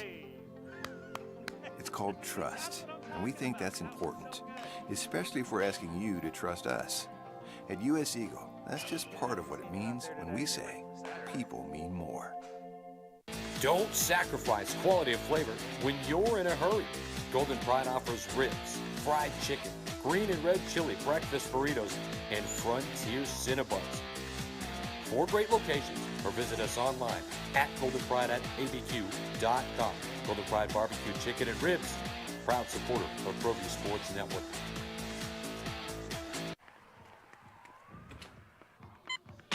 These are more than just the sounds of a safe place to go after school.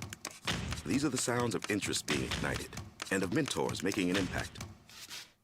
At Boys and Girls Clubs, we don't do just one thing. We do whatever it takes to meet the needs of every kid who comes through those doors.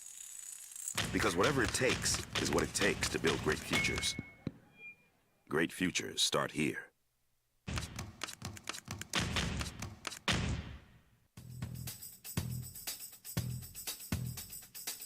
International Protective Services is a proud supporter of ProView Sports and New Mexico Youth Athletics. IPS provides residential and commercial security services in the Albuquerque metro area. For more info, please call 505-897-2420 or visit internationalprotectiveservice.com. Check it out. What is it? It's a time machine, bro. I could jump into the future, get my paycheck early. I already get my paycheck early at US Eagle. Get your paycheck up to 2 days early with US Eagle Early Payday. Now's a great time to have your checking with US Eagle. Time machine. Your girlfriend breaks up with you in 22 hours, 53 minutes. Wait, what? Seth? We fight the battles no one hears about. We drop into the middle of firefights to rescue others. And act as one-man air traffic control towers. We're the ones who go before all others.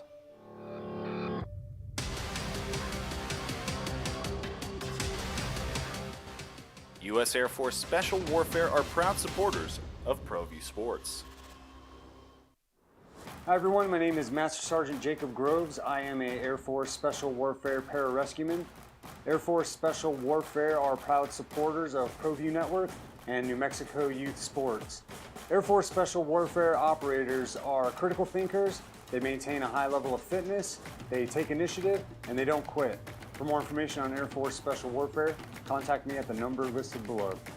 U.S. Air Force Special Warfare are proud supporters of ProView Sports.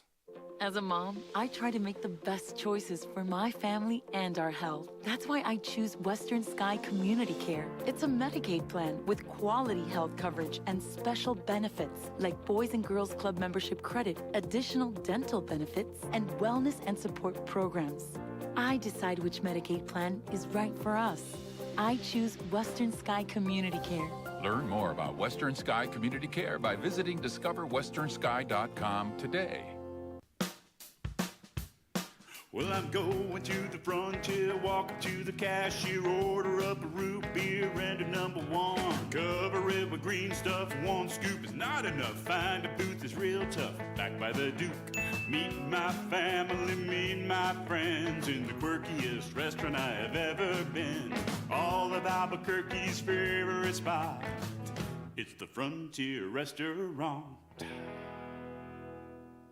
The Frontier Restaurant is a proud supporter of ProView Networks. We fight the battles no one hears about. We drop into the middle of firefights to rescue others. And act as one-man air traffic control towers.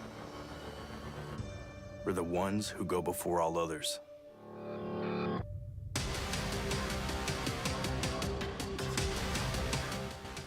U.S. Air Force Special Warfare are proud supporters of ProView Sports.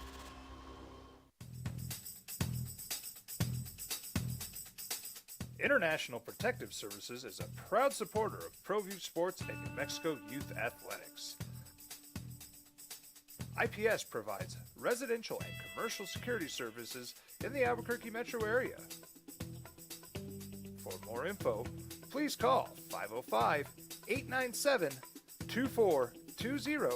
or visit International. The Sports Animal. All right, back at it. Bring out your brackets, what's left of them today. The Sweet 16 gets going. We'll have coverage here on these Sports Animals starting for you at 4 o'clock. First game, Michigan State, Kansas State. I mean, these all should be good. Arkansas, UConn should be terrific. FAU, Tennessee, and then big dog West Coast ball. Gonzaga, UCLA is the late game tonight. It's the opening drive. Jeff Symbieta, J.J. Buck. We're going to talk with San Diego State's longtime play-by-play voice. Ted Leitner is going to be with us at 9 o'clock this morning. Aztecs will be in Louisville tomorrow. They will play the number 1 overall seed in the tournament, Alabama. But I gotta tell you the honest truth. I don't know if I got more, hey, you're coaching UCLA or you look like the UCLA coach, or is Jerry Palm okay? Have you checked on your guy, Jerry Palm, after Purdue's first round loss? And I did check on Jerry. I did a welfare check. I know Amory did as well. Jerry Palm, CBS Sports, joins us this morning. You okay? Maybe. It's just another chapter in my book. I'm writing a book, and it's called, hold on, we're on the air. Stuff Happened, the story of Purdue basketball in the NCAA tournament. Oh, man.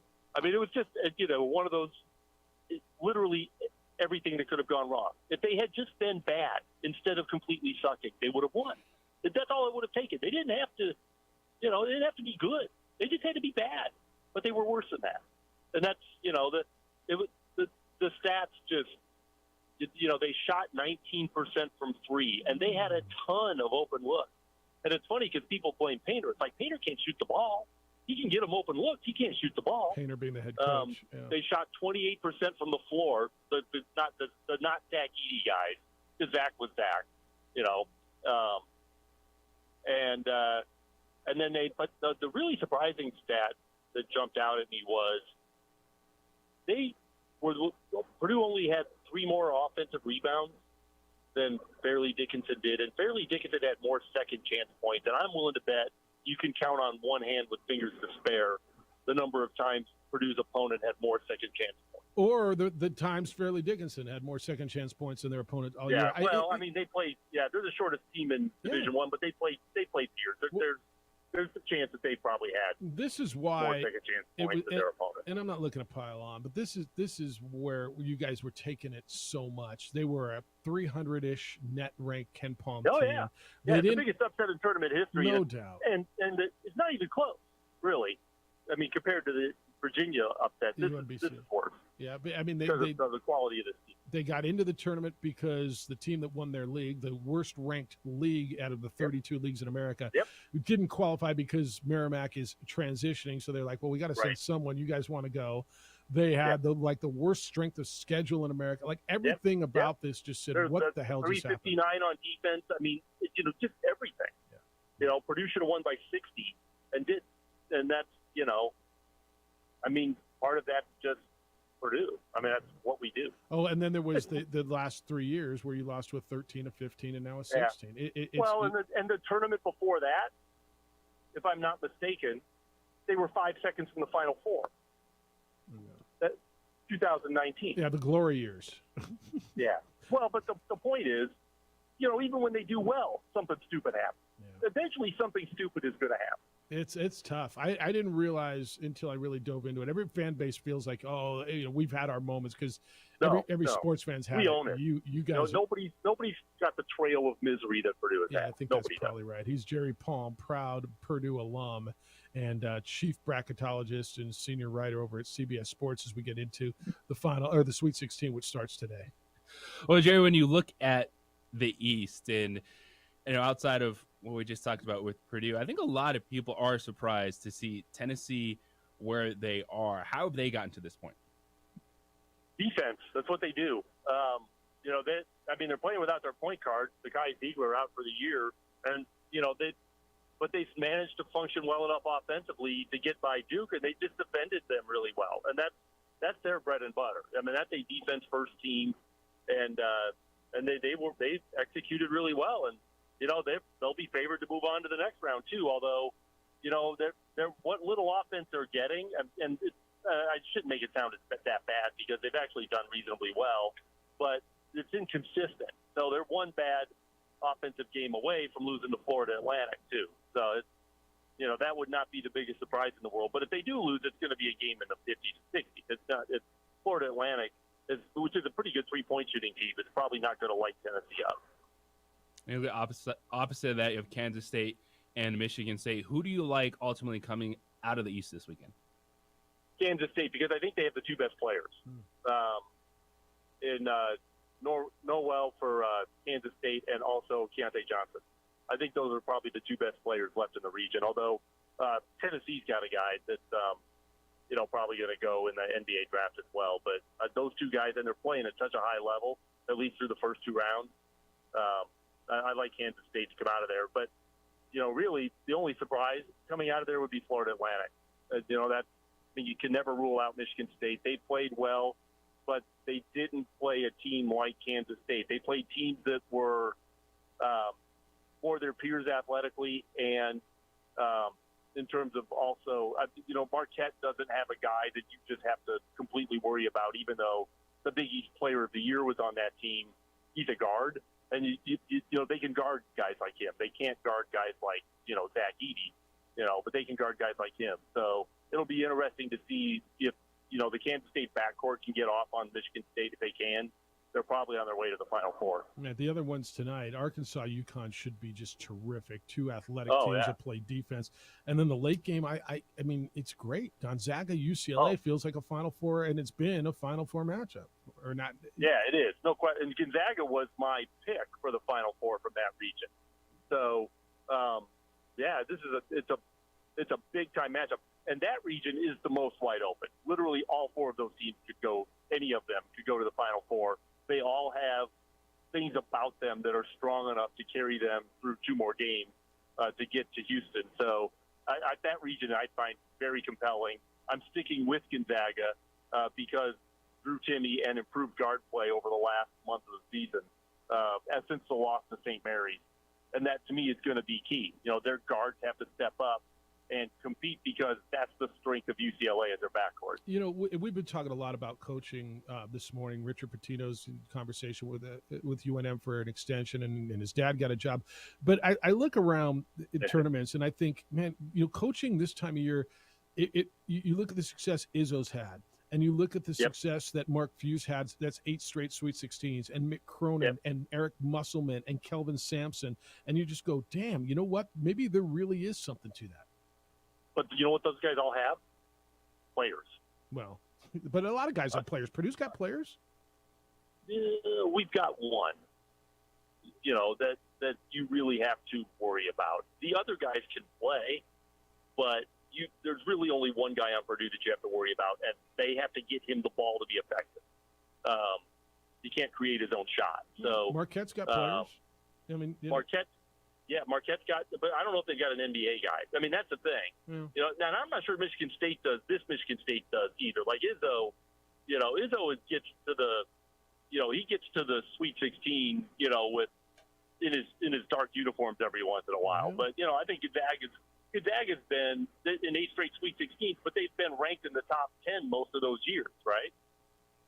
Yeah, I think that's right. They don't go to the Sweet 16 from a 7 seed. No, that's right. They don't ever get a 7 seed. Not anymore. So, no, that's what I'm saying, and not for a long time. So, I'm not making excuses or anything, or trying to say these aren't great accomplishments, but you've got to have, if you're going to have that kind of a streak, you've got to have. But you're still beating people, man. You're still beating, whether you're beating TCU or you're beating, whoever you're beating.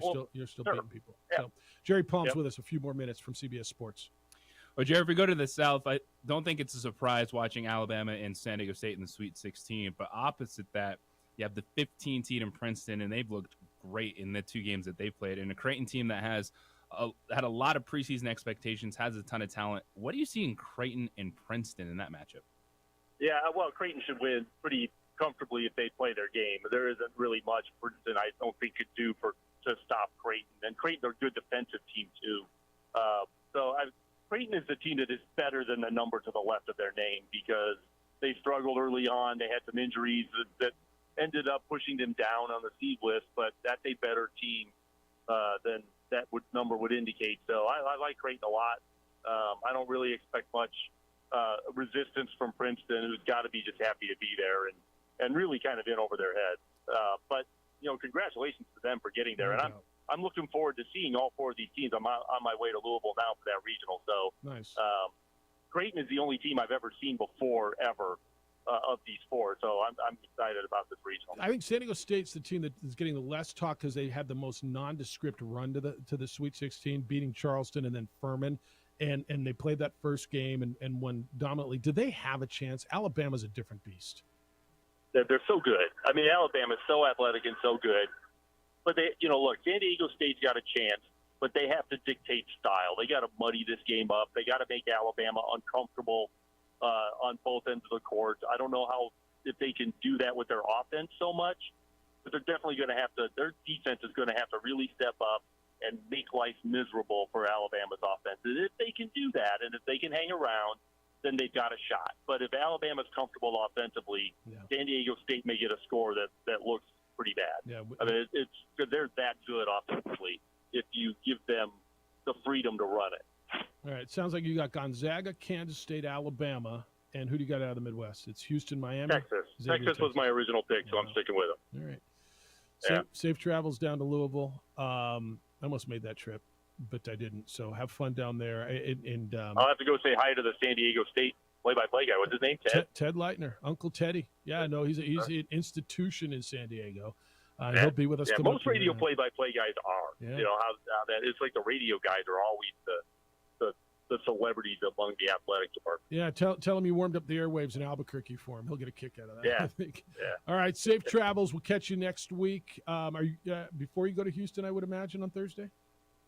Yeah, I think so. I'll have to check my schedule, but I'll be in touch if I think it's a problem. All right. Always appreciate you. Read them every day over on CBSSports.com. Follow him on the Twitter. It's at JPPalmCBS. Safe travels, my friend. We'll talk to you soon. All right, thanks. See you. He sounds okay. I mean, as long as you just get him off of the Purdue subject, right? Because when you start talking about Purdue, it used sounds to like he's on this. watch. It's just he told me it's another chapter. He's used to this. Yeah. But then you get him going on it. It just sounds like he's on watch. I mean, you can get used to it all you want. It's still just like, really? That just happened again? Again. I think there's so many fan bases, like global fans, every fan base is Viking fan. Oh, we have it the worst. I started looking at what they got. They might have a claim to it. I mean, Purdue fan Big has Ten, it yeah. pretty crummy. All right. Ted Leitner, San Diego State's play-by-play guy. Do the Aztecs have a chance? He's going to tell you what he thinks and how. That's at 9 o'clock on the opening drive on 95.9 FM and AM 610, the Sports Animal. This report is sponsored by... We would like to thank the following sponsors for making this broadcast possible. Check it out. What is it? It's a time machine, bro. I could jump into the future, get my paycheck early. I already get my paycheck early at US Eagle. Get your paycheck up to 2 days early with US Eagle Early Payday. Now's a great time to have your checking with US Eagle. Time machine. Your girlfriend breaks up with you in 22 hours, 53 minutes. Wait, what? Seth? These are more than just the sounds of a safe place to go after school. These are the sounds of interest being ignited and of mentors making an impact. At Boys and Girls Clubs, we don't do just one thing. We do whatever it takes to meet the needs of every kid who comes through those doors. Because whatever it takes is what it takes to build great futures. Great futures start here.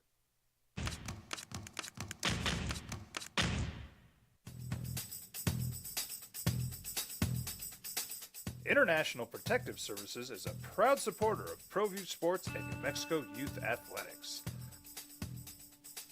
IPS provides residential and commercial security services in the Albuquerque metro area. For more info, please call 505-897-2420 or visit internationalprotectiveservice.com. We fight the battles no one hears about. We drop into the middle of firefights to rescue others. And act as one-man air traffic control towers. We're the ones who go before all others.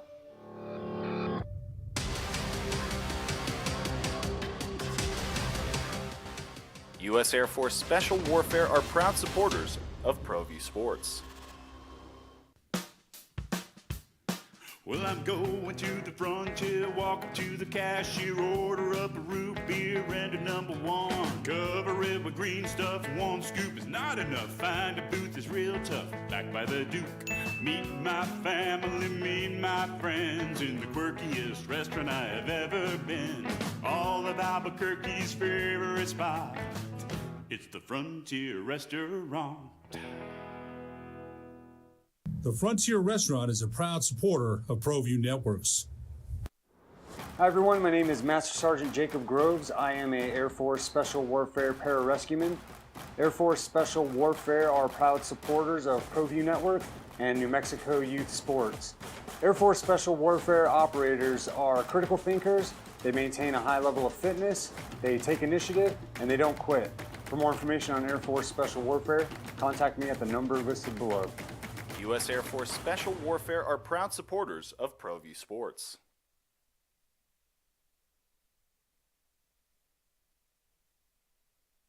We would like to thank the following sponsors for making this broadcast possible. Sometimes it's the small things that make life easier, like never worrying about being declined at an ATM when only cash will do. With your covered from US Eagle, we'll cover you, even if the money's not there. That's a good feeling. And we do it with no extra fees or penalties. It's called trust, and we think that's important, especially if we're asking you to trust us. At US Eagle, that's just part of what it means when we say people mean more. Hi everyone, my name is Master Sergeant Jacob Groves. I am a Air Force Special Warfare Pararescueman. Air Force Special Warfare are proud supporters of ProView Network and New Mexico Youth Sports. Air Force Special Warfare operators are critical thinkers. They maintain a high level of fitness, they take initiative, and they don't quit. For more information on Air Force Special Warfare, contact me at the number listed below. U.S. Air Force Special Warfare are proud supporters of ProView Sports. These are more than just the sounds of a safe place to go after school. These are the sounds of interest being ignited and of mentors making an impact. At Boys and Girls Clubs, we don't do just one thing. We do whatever it takes to meet the needs of every kid who comes through those doors. Because whatever it takes is what it takes to build great futures. Great futures start here.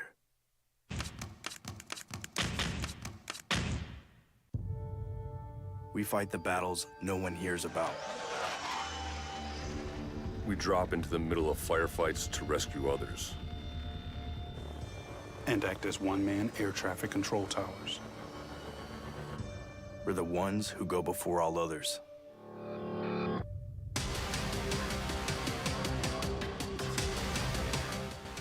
U.S. Air Force Special Warfare are proud supporters of ProView Sports. As a mom, I try to make the best choices for my family and our health. That's why I choose Western Sky Community Care. It's a Medicaid plan with quality health coverage and special benefits like Boys and Girls Club membership credit, additional dental benefits, and wellness and support programs. I decide which Medicaid plan is right for us. I choose Western Sky Community Care. Learn more about Western Sky Community Care by visiting discoverwesternsky.com today. You know, JJ, and we've both seen it, that there's a number of student athletes who enter the transfer portal that do not find a place, right? That is correct. Is it for the student athlete or not? I mean, I don't know. Is it a right that they have a scholarship? Is it their no? It's a gamble. And now, is this? It's a really fair question. Is it best for the majority of student athletes? Well, you're going to tell me that I'll take your number, 44%. So that means 56% are finding a place that theoretically is better. Or is it better for the majority? Theoretically. Look, I don't know if it's better for them or not. What I do know is this is the way it is, and it's not reverting. Like I'll listen to you, and we can have a conversation, and we will for the next 15 years. But I know it's not going backwards. I think it's a very is it best for these student athletes? KJ Jenkins is gone. Will he find a place? Yeah, he will find a place. I think I kind of know where it might be, right? But is it best for the student athlete? I don't know. Is it better for him to linger in misery in a place that he's not playing and not doing well? I'm not talking about KJ Jenkins. I'm talking about a guy that might be one of your 44%. As opposed to go get a start and go to school somewhere? I don't know, man. I don't know the answer to that. Is it best for the student athlete? It's a really fair question. But when you say this can't continue, right? No, I mean, there's no going back. The reason it's going to continue too is because you don't care about the student athletes. What do you mean? You don't care if they got a 3.8 GPA if the team is 1-13 in Mountain West play. Okay. Yeah, get me new ones. Like, didn't Rick Pitino went into St. John's, right, and said basically all these guys are gone? Is that fair to the student athletes? Right? When they want to bounce, well, but when the coach wants them all out, right, he's going to go in and clean house because, well, they weren't very good. So he's going to bring in his guys, kind of like Richard has done here, right? Is Javonte Johnson the only guy left from 2 years ago with Paul Weir? Manuel Quach just left, right? 2 years later, is Javonte in the portal? And no, right? I haven't seen anything official on Johnson. I love it. This is the way. Yes, it is. This is the way. Yeah. And as you know, the years go on, the transfer portal is not going to stop. But I think everyone is starting to understand the direction of college athletics, and it's because there was such a dramatic shift. Because there was never a hey, let's start implementing stuff. It just exploded on them with name, image, and likeness, immediate eligibility. And I'm fine with the one-time free transfer. That benefits everyone. That benefits teams. It benefits players. And it's just going to, now with collectives, name, image, and likeness. This is still going to be a process for everyone to get comfortable with. It's where we are, man. All right, Ted Leitner's going to be with us next. Ted is a longtime play-by-play voice of San Diego State football and basketball. Aztecs are in the Sweet 16. They are carrying the banner for your conference. How do they beat Alabama? How good is this team? How good is this program? Ted's got really good insight on it. And get his thoughts on what New Mexico became this year, because the Aztecs got beat at home once this year. And it was by your Lobos. Looking forward to catching up with Ted Leitner next on the opening drive on 95.9 FM and AM 610 Sports Animal.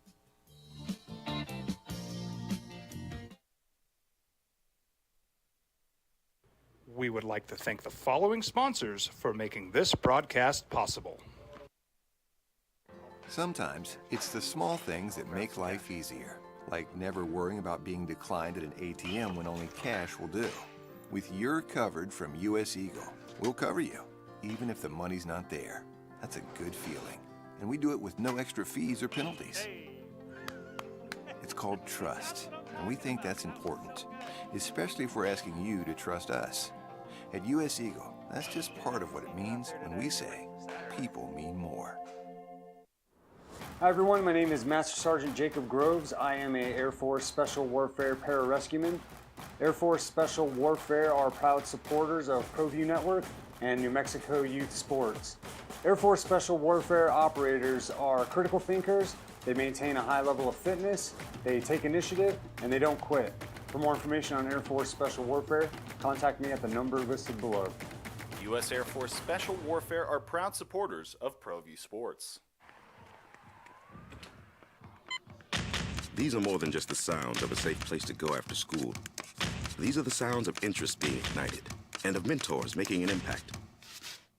At Boys and Girls Clubs, we don't do just one thing. We do whatever it takes to meet the needs of every kid who comes through those doors. Because whatever it takes is what it takes to build great futures. Great futures start here.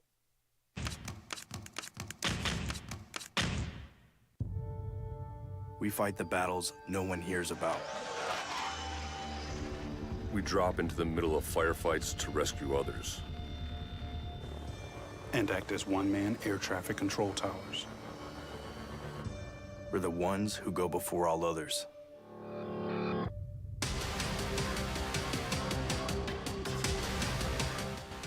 U.S. Air Force Special Warfare are proud supporters of ProView Sports.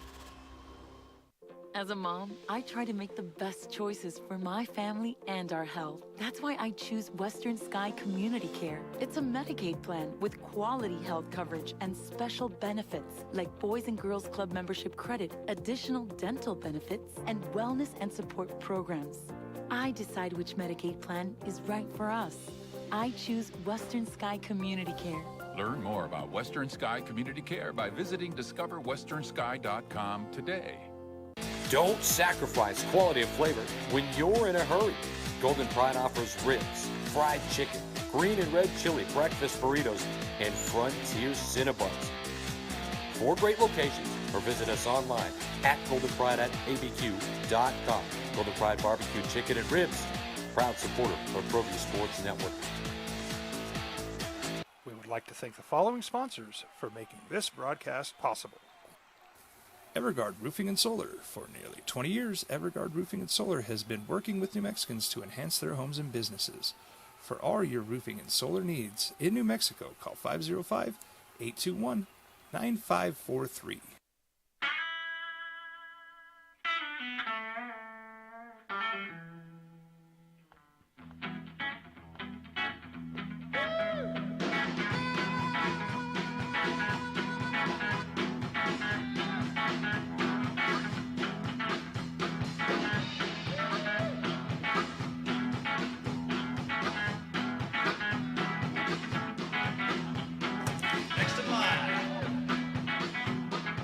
Rudy's is a proud supporter of ProView Networks.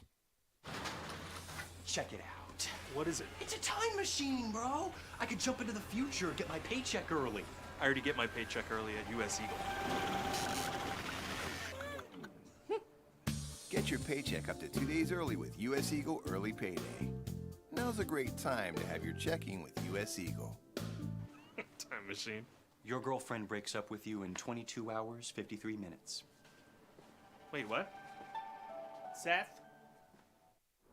Hi everyone, my name is Master Sergeant Jacob Groves. I am a Air Force technique. So one of my favorite moments annually when I get to go to the Mountain West Conference tournament in Vegas, and I don't know how many years we're going to be able to continue to do this, and we'll see if the Aztecs are still in the Mountain West Conference for a while.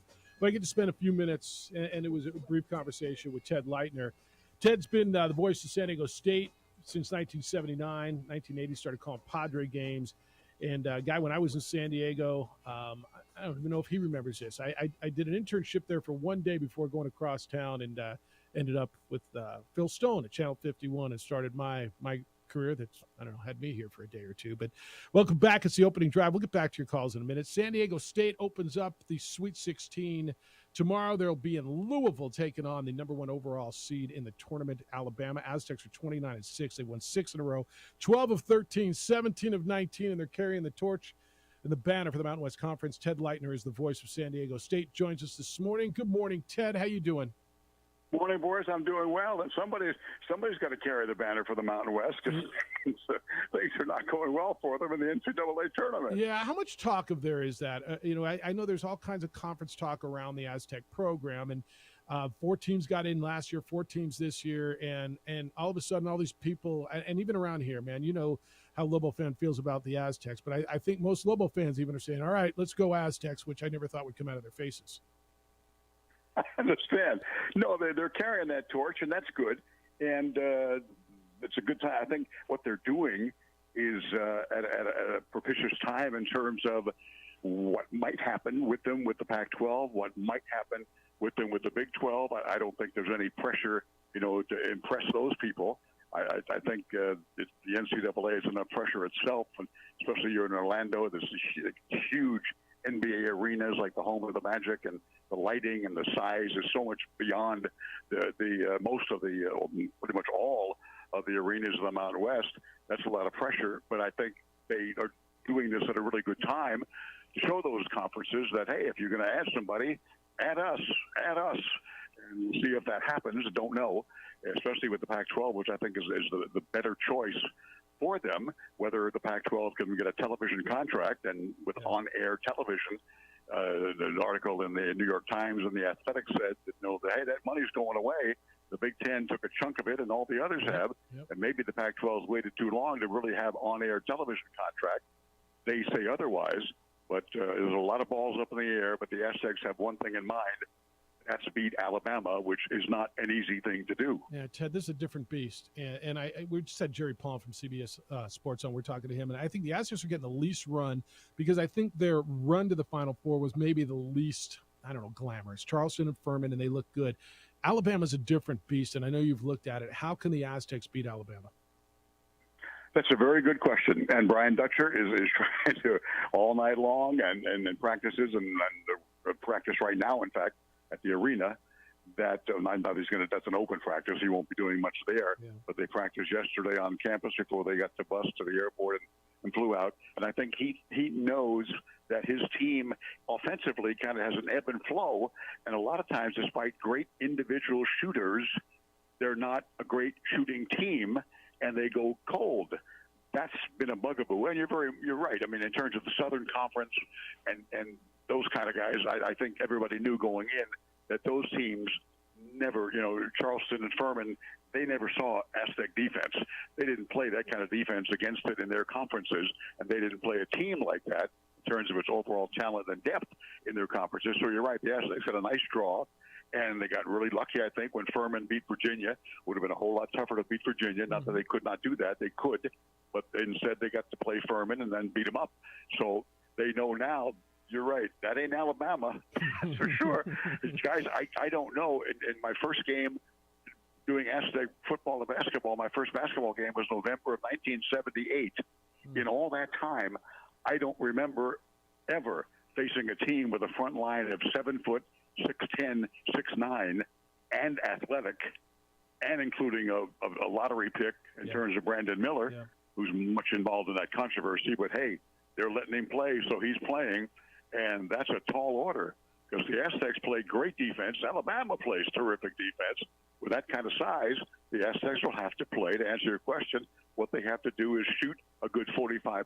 Yes. Not always a guarantee, and they need to make threes. When those big trees are down there in the low post, they're going to have to make their threes. Sometimes they can do that. Sometimes they can't. We're going to find out Friday because they have to do that, I think, on Friday, and Brian Dutcher's made that pretty clear. Yeah, the Aztecs dominated down low against Furman and Charleston. Different story against Alabama. Ted Leitner is the voice of San Diego State. He's with us this morning on the opening drive. Well, Ted, when you look at this team, and they came in, they have the expectations of the program, this year's roster, but when did you really see this specific squad start to hit their stride and become who they are at this point in the season? You know, it's interesting because I think it's the game at Utah State. As you know, very tough place to play.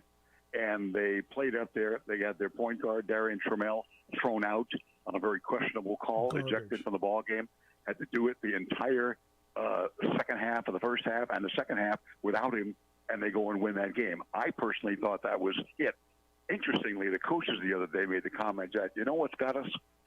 The loss to Arizona at the Maui Invitational. And people thought, what? What?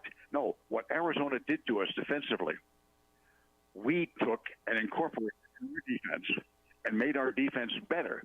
Lost the game by 17, but really, really learned something and changed what we were doing defensively and became so much better. I mean, the Aztecs have been known for defense forever. When Steve Fisher was there before Brian Dutcher replaced him, Steve would always say, people ask me who I'm with, and I say San Diego State. And they say, Kawhi Leonard and defense. and Kawhi certainly played that defense. So it's always been that way. It's been that way, you guys know, in the Mountain West for 10, 15 years. But when you're playing against Alabama, it's a totally different animal. But that defense can, you know, they say defense travels. Well, it's traveled to here in Louisville, and they have to play as well a defensive game, a good defensive game, as they played all year, and they must make their threes, not go through. A lot of the times they have cold spells. They go 3-4 minutes without scoring. They hold the other team to many of those during a game, but they do that occasionally too. They cannot do it Friday. I think you mentioned Kawhi Leonard, and how does this team feel versus that 2011 team that ended up falling to UConn in the tournament, just in terms of vibe and what they expect to put out there on the floor? That's a good question. That's a good question because I think that team in the 10-11 season, as you mentioned, the 34-3 team, I thought one of the great accomplishments in basketball has been BYU beating that team home and away that year with Jimmer Fredette and those guys. Yep. Incredible that anyone could beat Kawhi's team twice. The Aztecs destroyed him in the Mountain West Championship game in Vegas, so they won the third one. But that team, to me, is the best. The second one was in 2019-20 when the COVID wiped out the NCAA. Aztecs were a 2 seed in the West, didn't have to travel with Malachi Flynn and Wetzel and KJ Fagan, Matt Mitchell coming off the bench at times. Just a great team. I think those are the best two. I don't think yet this team is in that category. What it does have, even more than Kawhi's team, more than Malachi's team, is depth. Tremendous depth. They go to the media timeout. They bring in 3 guys who can start for many other clubs in the Mountain West and hundreds of teams around the country. That's some depth. And they all shoot well. Sometimes they don't all shoot well in the same game. Sometimes they all go cold in the same game. Is the best Aztec team of all time. Yeah, it's like a line change in hockey. Ted Leitner's with us for a few more minutes, the voice of San Diego State. You know, it's inarguable. The Aztecs over the last decade and a half, 2 decades, have been one of the premier programs on the West Coast. You'll say Gonzaga and Arizona and UCLA and San Diego State, and you put them in whatever order you want.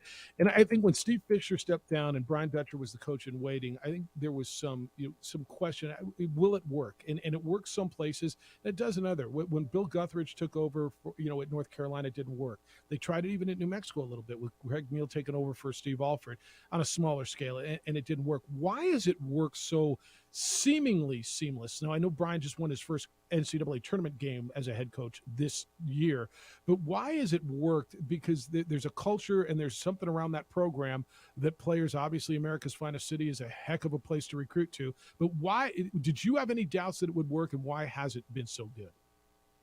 I did not, because I'd known Dutch for 34 years. And when he first got here, I'm with them doing their first game in November of '99, and they were terrible. And no one's been able to do that. Great coaches, good coaches. Jim Brandenburg, right after his Sweet 16 run at Wyoming, took over. I thought, this is the guy. This is the guy. Couldn't do it.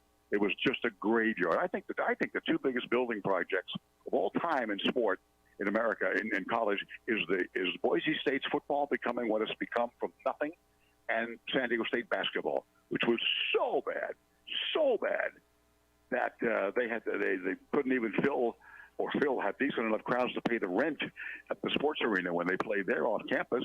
They had to go back to their little old gym, the old smelly gym on campus, the Peterson Gym, and could not even draw more than a few hundred there. It was just terrible. Moribund, I believe, is the word. If you look it up, I don't know what it means, but it sounds like it's close to that. It sounds dead. Yeah, dead.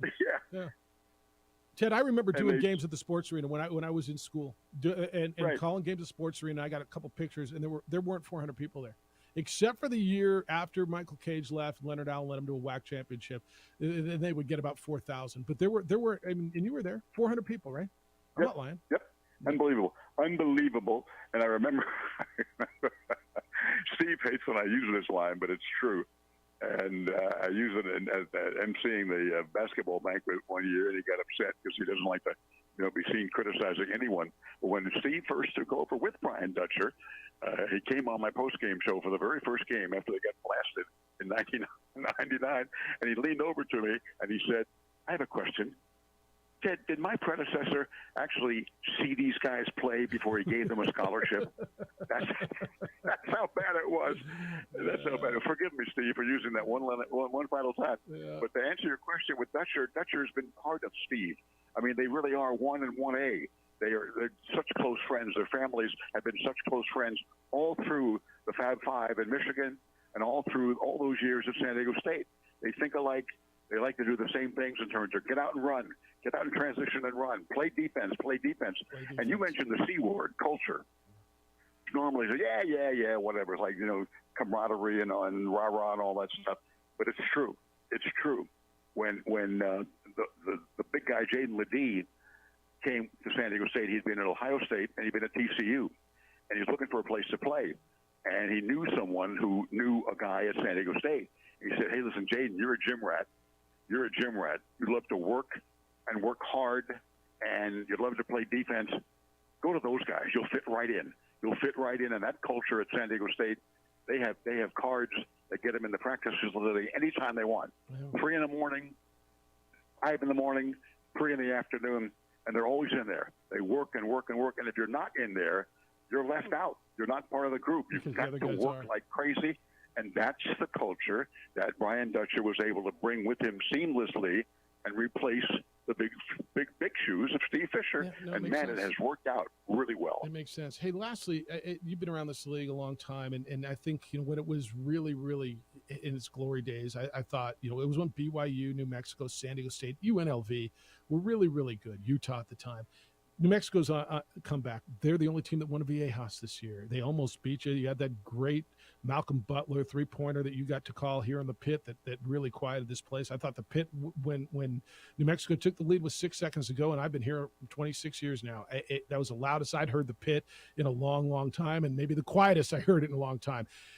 Your thoughts on New Mexico and what they're doing? Because I think when there was a nice little rivalry that's going between New Mexico and San Diego State for a while. And I think it will continue to do that. And I think eventually UNLV will come back. It has come back. They're not way up there. They didn't jump the way New Mexico did. I think nowadays, and I think, by the way, that noise, you're right, that reminded me of the old days. Remember when the pit was 18,000 before the renovation?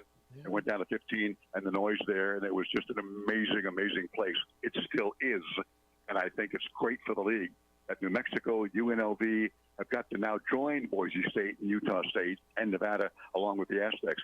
At Mountain West, that people may go, "Oh, Mountain West," that was one heck of a conference this year, and I see its growth. Wyoming decided to play Aztec-type defense, and if they had EK this year, they'd be right up there with the Aztecs and Boise State and the others. And I think when New Mexico is good, it's like with Major League Baseball. If the Yankees are good, it's very important. When New Mexico is good, it's very important. And when you've got the transfer portal You pick up a couple of guys like they had with House and Jalen, and with Jalen House and Mashburn, and suddenly it's the old days. And that's what basketball in college is all about. You shouldn't have a long down period. You got to get transfers, and you'll be right back out there. And that's what the Lobos have done magnificently.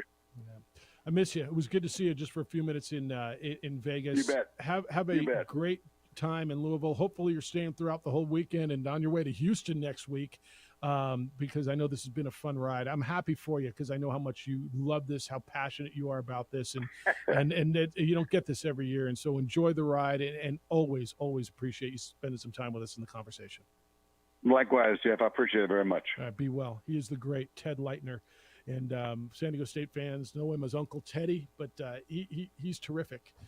He said something in there that really jumped out. The Lobos compared to the Yankees, it's an interesting perspective from a rival. It's the opening drive on 95.9 FM and AM 610, the Sports Animal. You could win a $1,000 gift card to American Home Furniture. We would like to thank the following sponsors for making this broadcast possible.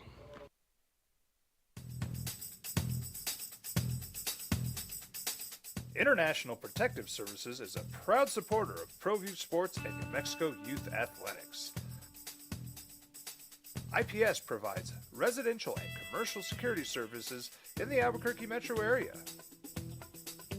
For more info, please call 505-897-2420 or visit internationalprotectiveservice.com.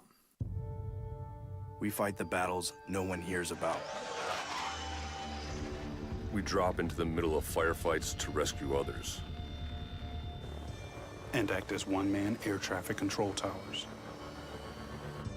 We're the ones who go before all others.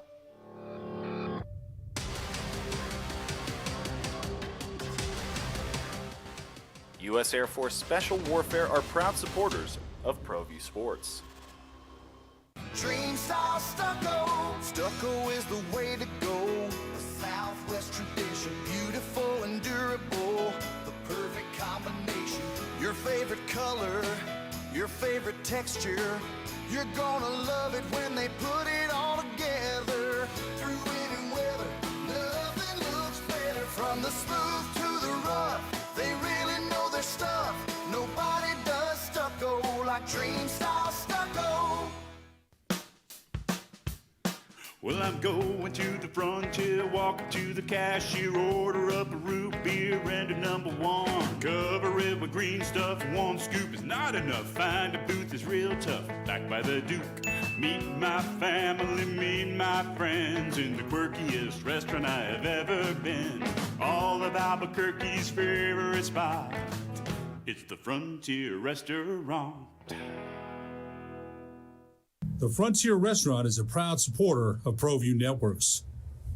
As a mom, I try to make the best choices for my family and our health. That's why I choose Western Sky Community Care. It's a Medicaid plan with quality health coverage and special benefits like Boys and Girls Club membership credit, additional dental benefits, and wellness and support programs. I decide which Medicaid plan is right for us. I choose Western Sky Community Care. Learn more about Western Sky Community Care by visiting discoverwesternsky.com today. Sometimes it's the small things that make life easier, like never worrying about being declined at an ATM when only cash will do. With You're Covered from US Eagle, we'll cover you, even if the money's not there. That's a good feeling. And we do it with no extra fees or penalties. It's called trust, and we think that's important, especially if we're asking you to trust us. At US Eagle, that's just part of what it means when we say people mean more. Check it out. What is it? It's a time machine, bro. I could jump into the future, get my paycheck early. I already get my paycheck early at US Eagle. Get your paycheck up to 2 days early with US Eagle Early Payday. Now's a great time to have your checking with US Eagle. Time machine. Your girlfriend breaks up with you in 22 hours, 53 minutes. Wait, what? Seth? These are more than just the sounds of a safe place to go after school. These are the sounds of interest being ignited and of mentors making an impact. At Boys and Girls Clubs, we don't do just one thing. We do whatever it takes to meet the needs of every kid who comes through those doors. Because whatever it takes is what it takes to build great futures. Great futures start here.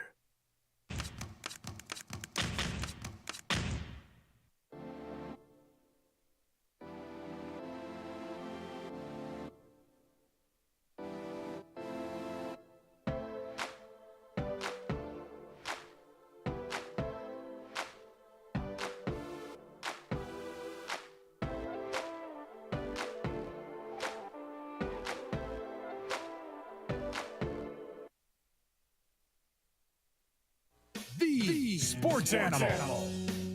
Did he say it's like when the Yankees are good, baseball's better? When the Lobos are good, the Mountain West is better? He's not wrong. Lobos equals Yankees. All right. About the environment. It is. No, I understand what he was saying. So Ted's been with the old whack and the Mountain West, and I just thought it would be really good perspective for you all who love Mountain West basketball to get a perspective. Dare I say from the top? I mean, right? They're the top of the league right now. I think it's arguable. They're the regular season champs, conference champs. They're in the Sweet 16, right? They're what everybody's striving to be, correct? Yes. Right. So, I just want to give a perspective, and what he thought of New Mexico, and their rise back. The other thing that I hadn't asked him, why did the Brian Dutcher transition from Steve Fisher work so smoothly, right? When Dean Smith, was it Dean Smith? No, when Roy Williams left North Carolina, and it was Bill Guthridge, was he the coach right after? Or was it Bill Guthridge right after Dean Smith? So longtime assistants don't always work, is my point, right? I mean, Craig Neal, when he took over for Steve Alford here, it was a smaller scale. But Steve Fisher built that thing at San Diego State. Why did it work? Why did the transition work? Because we've seen it not work so many times. Now, it worked, I think, when Mark Few took over at Gonzaga. I'm pretty sure he was on staff there. We've seen it work sometimes with Boise State football, right? But why? And he talked about the culture and the buy-in and that Dutch was so involved in everything. Well, so was Craig Neal, right? But their culture there, whatever it is, man, it works there. What do you think of the comparison? I've never thought of this. The two greatest building projects in college sports over the last few decades. What Boise State and the Blue Turf and their stadiums become out of really nothing. They were a junior college. Boise State, before that Fiesta Bowl, I mean, they joined the WAC late. They joined the WAC kind of around when New Mexico State did, right? What they become, and Viejas out of nothing. They built in the old Aztec Bowl. I mean, that 20 years ago, San Diego State basketball wasn't on the whole. Nobody gave a damn. Dude, he's not wrong. Sports Arena, 400 people. They moved back to Peterson Gym, 400 people. Nobody cared. He's probably, I never put it in that perspective. Pretty good. You give him a chance against Alabama? Do you? Because they have, as athletic as Alabama is, San Diego State has strong long dudes that can bang inside. Because the one thing with the center, was it Bideco or Biadeco or whatever? Like, the dude is long and athletic, but he weighs 17 pounds. So just get in there, get physical with him. They're going to block shots at them. It's going to be a difficult game. Yes. But that's what you want to do, is use your strength, use your physicality. And I think they have a chance because of the depth and the length for them. Because you just got to keep throwing bodies at Alabama and see what happens. It's interesting. All right, your thoughts are welcome at 505-246-0610. That's the 377 Brewery Hotline, Amory. It's a wonderful place. You should go by. Great brewery. It's also the text line, 505-246-0610. Your emails come in. Jeff at sportsanimалabq.com, JJ at sportsanimалabq.com. A lot of talk this morning on a potential contract extension for Richard Pitino at UNM. Here you go. Text line's got it figured out. How about this for Pitino? Monetary incentive. Name a concession, a food, Pitino's Pizza. Beer and pizza money, $10. I don't think you can buy the beer for $10, but okay, beer and pizza for $10. Sell 1,000 pizzas and split the revenue. Give him, what does he get? 50 grand? Okay. Incentivize it by pizza. What's next? Bake sale outside? Might be. Yeah. Yeah, it might be. Patino's Pastries. Patino's Pastries. Yeah. Well, you could just set up a drive-through outside the pit. Come get your pastry and coffee. Pay your coach. Get a pastry. $10. All right. David says, good morning, Jeff. I don't have an issue with providing more resources for level basketball, travel, assistance pay, that stuff. In a more perfect world, Patino's contract would have a fair base salary, but be more heavily weighted with performance-based incentives. If he has a very good year, his salary might be $1.2 million. If not, he might only make $700K. If he is able to consistently achieve the incentives, you raise the base sum, but his contract is still heavily weighted with performance-based incentives. As long as the incentives are meaningful and not easily attained, I don't think anyone would have a problem with the coach making the money he earned it. With regard to your comment regarding increased attendance and corresponding revenue, a fairly significant portion of the increased attendance is student attendance. Students don't pay for their tickets, but I'm not sure if the basketball program is reimbursed for those tickets from student fees. Do you know the answer? So they get student fees. I don't think they get more student fees if more students go. I actually would argue with you that a portion of the increased attendance is students, but I don't know that it's, well, I guess significance fair. I don't think it's the majority. That's why I went down on the low number, right? Attendance went up, I want to say 3,000, 3,500. I played with a 2,500 number. And the student section is what, like 700, 800 people? So I think we're there. So what do you think of that, incentive-based? Now, I don't know what you mean by not easily attained. So incentives, should they only be wins, losses? Should incentives be also attendance-based incentives? Should they be academic-based incentives? Should they be, I mean, what are not easily attained? I mean, they've got to be, like, incentives, bonuses have to be attainable, right? Nobody wants to sign a contract that says, I'm never going to attain that. You only get bonus if you get to the Final Four. Well, stop. You've never been to the Sweet 16, right? Yeah, and I don't know what else. And they're in there. That he's not getting bonus. Winning the Mountain West Conference, winning Coach of the Year. Right, all those winning NCAA tournament. They're all in there. Yeah, they're all in there.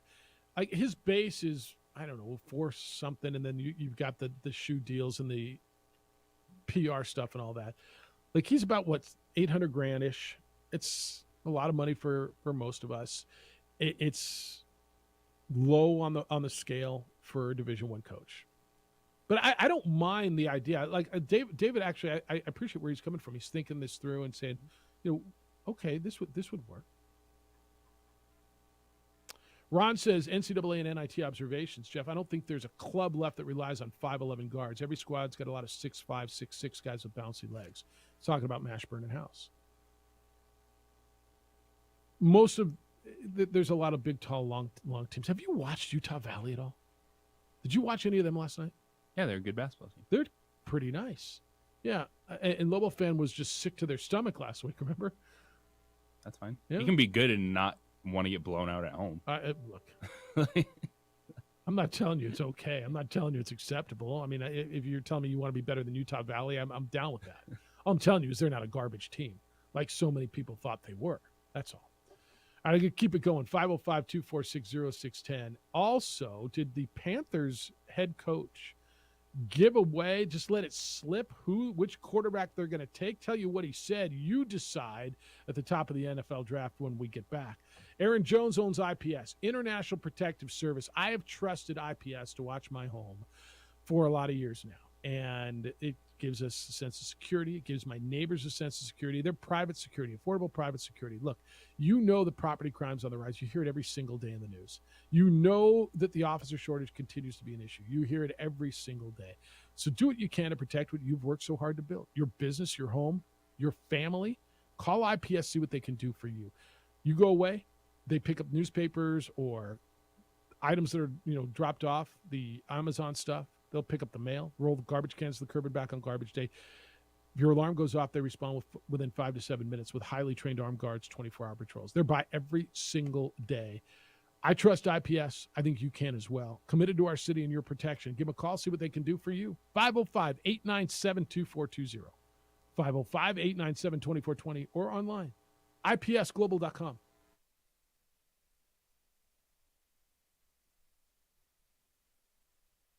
We would like to thank the following sponsors for making this broadcast possible.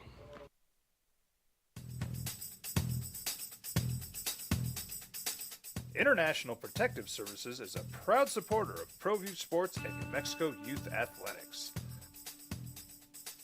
IPS provides residential and commercial security services in the Albuquerque metro area. For more info, please call 505-897-2420 or visit internationalprotectiveservice.com. We fight the battles no one hears about. We drop into the middle of firefights to rescue others. And act as one-man air traffic control towers. We're the ones who go before all others.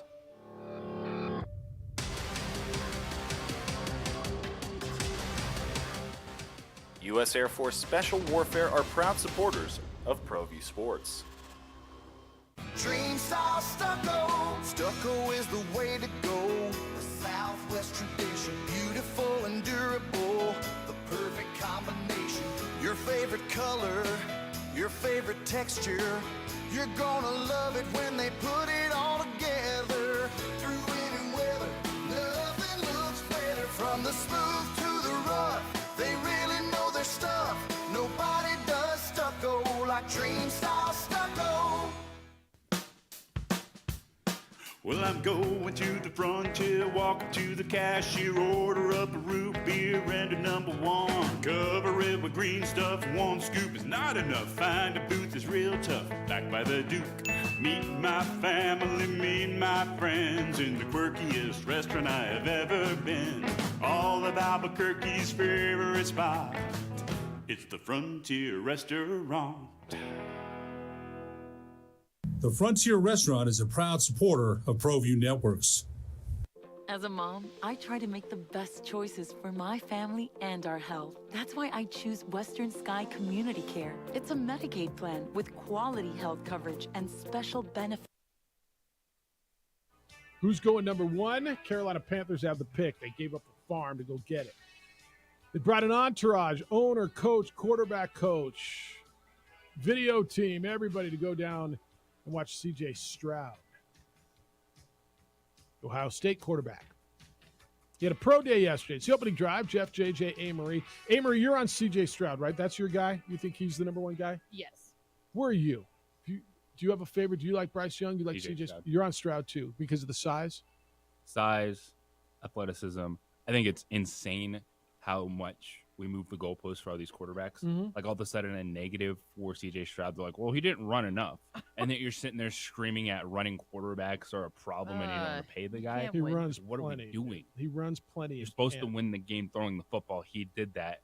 And he showed you when he needed to against Georgia, he can make plays out of the pocket. What are you doing? So the advantage for Bryce Young is people feel he's more accurate. He's won more than C.J. Stroud, right? And that he can do special things out of the pocket, that he's elusive. The knock on him is he's very small, right? Like, I mean, I've heard 180, 175. Like, really? Like, that's breakable in the NFL. Is that, I mean, who's, give me a quarterback that's that small. If we had That somebody, small weight-wise. nobody, right? I mean, there's short quarterbacks, but there's quarterbacks that aren't very, very, they're not that slight. All right, so the Panthers went down there and they brought their quarterback coach with them and everything, and Josh McCown's their quarterback coach. So at the end, there's video and they're all dapping it up. All right, man, we'll see you. It's after the workout.